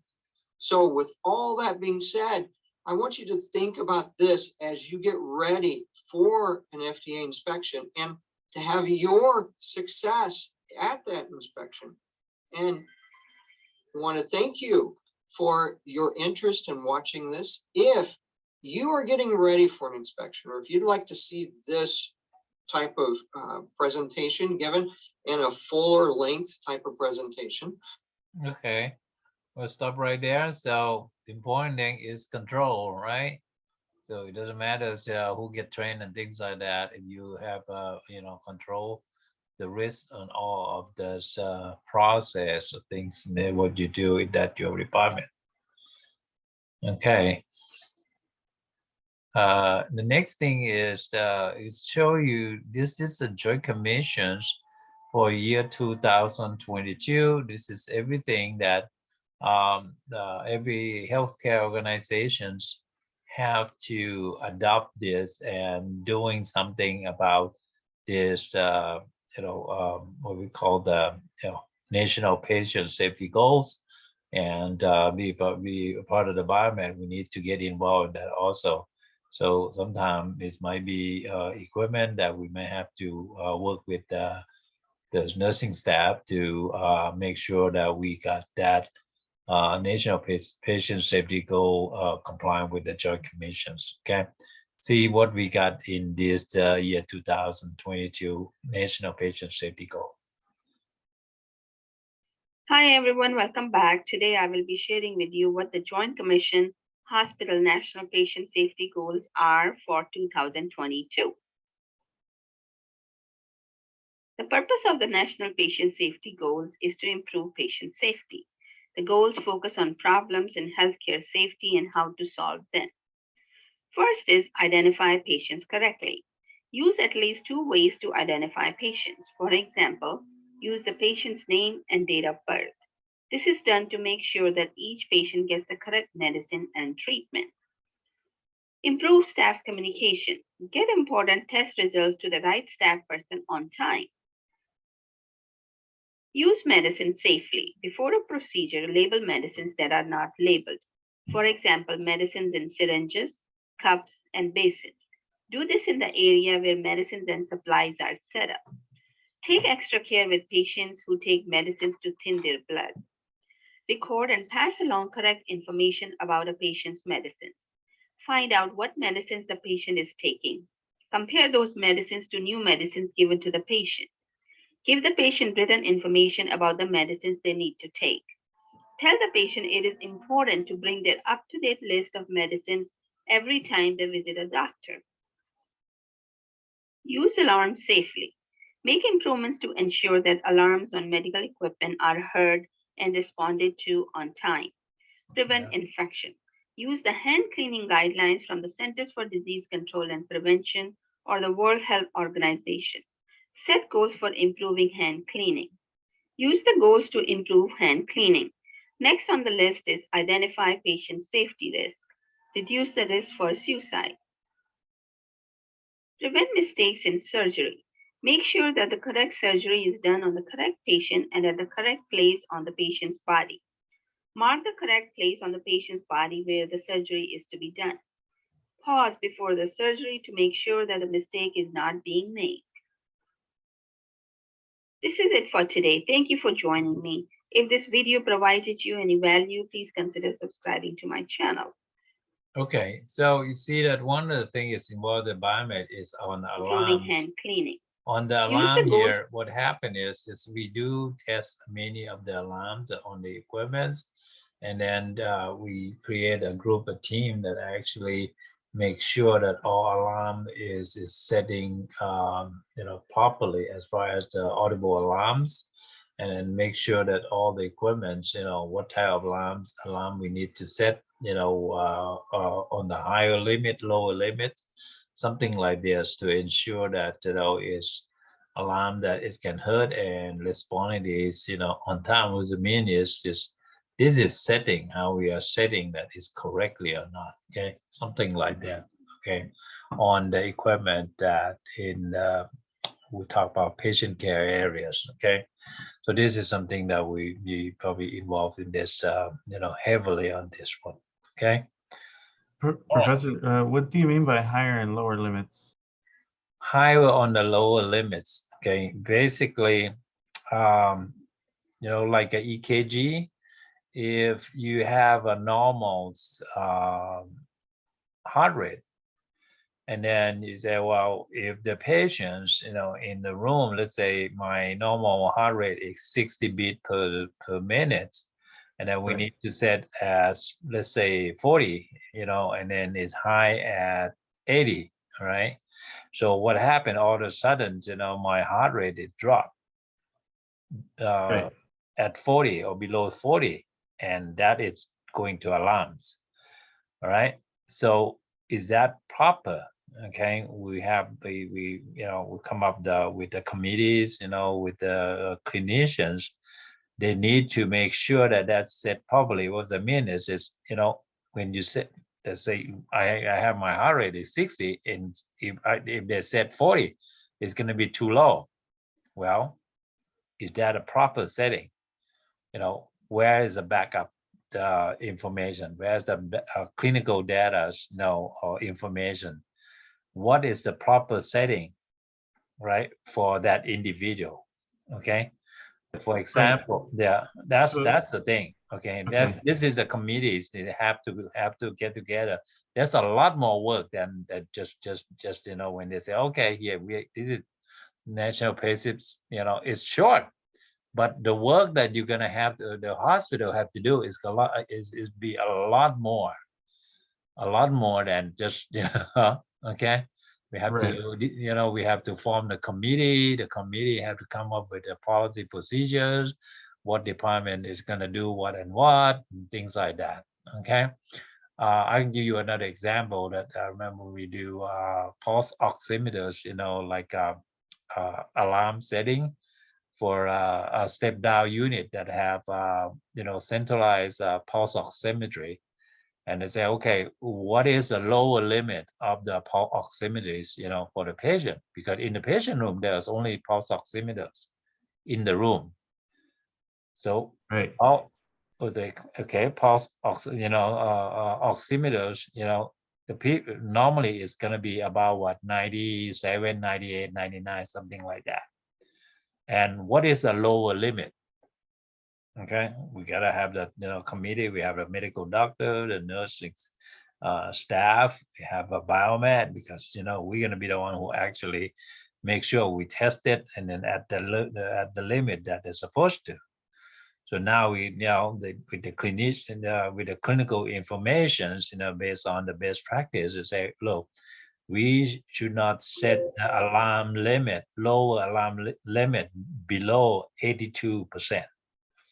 Okay, so this Right. is this is something that from the clinical information. Right. Right. So if it below the 82%, doesn't mean it's serious, because there are serious condition due to the patients. Right. Right. So that's the thing to say, what level of alarm you're supposed to set and things like that. Okay. There are so many alarms, function. There are so many of the setting in the manuals or in the central stations, that the clinicians or the department need to be aware of it, and we need to know about that. Biomed need to know how to set all this up and test all these alarms. Right. Okay. So essentially, it's more than just like sensitivities on the device or limits, right? It's more than just a threshold limit or anything of that sort, right? No, it's a lot more. Yeah, it's a lot more. It's a lot more. It's a All lot more work to be done. As you know, when they come up with something that easy, the patient safety goal. Right. Yeah, that's it. Let's say, oh boy, that's kind of. All right. I'm glad I asked then. Yeah. Okay. Well, that's the thing is everything, when you go to the hospital, let's see, when you go to the hospital, what happened? They ask you and say, what is your name? You identify yourself, and then what else they ask you? Two identifier. They're gonna ask you, okay, you give your name and last name. Another identifier, if it's you, is date of birth. Right? Oh yeah, right. Yeah. Okay, so they're gonna have to ask you and say, what is your date of birth? Okay, so that is the second identifier, and say, oh, okay, it's you and you, because you got two of identifiers correctly. Okay. All right. Yeah, just like same thing when you go to let's say you go to the pharmacy to pick up the medication for your loved ones, or your mom, or your wife, whatever. They will ask what is what's your last name, first name, and then say, okay, what is the date of birth, right? So that is exactly that part of that. I think that's one of them. One of the it's in here. Like identify a patient correctly. Use at least two ways to identify patients. Use a patient name and date of birth. Okay. So this is one of the first one. Identify patient correctly. Okay. Yeah, sounds right. Okay. Yeah. And they're all these things, they need to have that, the policy procedures. They need to be practiced. When they come in, they're gonna do the interviews, the staff, if they know, if the patient, if the staff know about this or not. Okay. Most of this, most of us know, if you work in a hospital and say, okay, well, this year we have how many of this? Almost 10 or 7. We have 7 patient safety goal. All right, what else? What is audit? Okay, in surgery, they're gonna do all this. Is say, oh yes, that's right. Their practice is all this. Okay, something like that. All right. All right. Okay. Yeah. So this is something that I'll kind of give you guys all the perspective of the things that are happening in the hospital, and if somebody asks you, and you know quite a bit of stuff. All right. Okay, I guess that's it for today. And then we pick up some more on next Monday. All right. All right. Sounds good. Any other questions? Any more questions? I had a quick question. Yeah. It was actually, I forgot to ask on Monday, we were talking about like the people that work with around the anesthesia gas, and they have to wear like a badge that detects Yeah. And like I know like yeah. radiologists have like the same thing with like radiation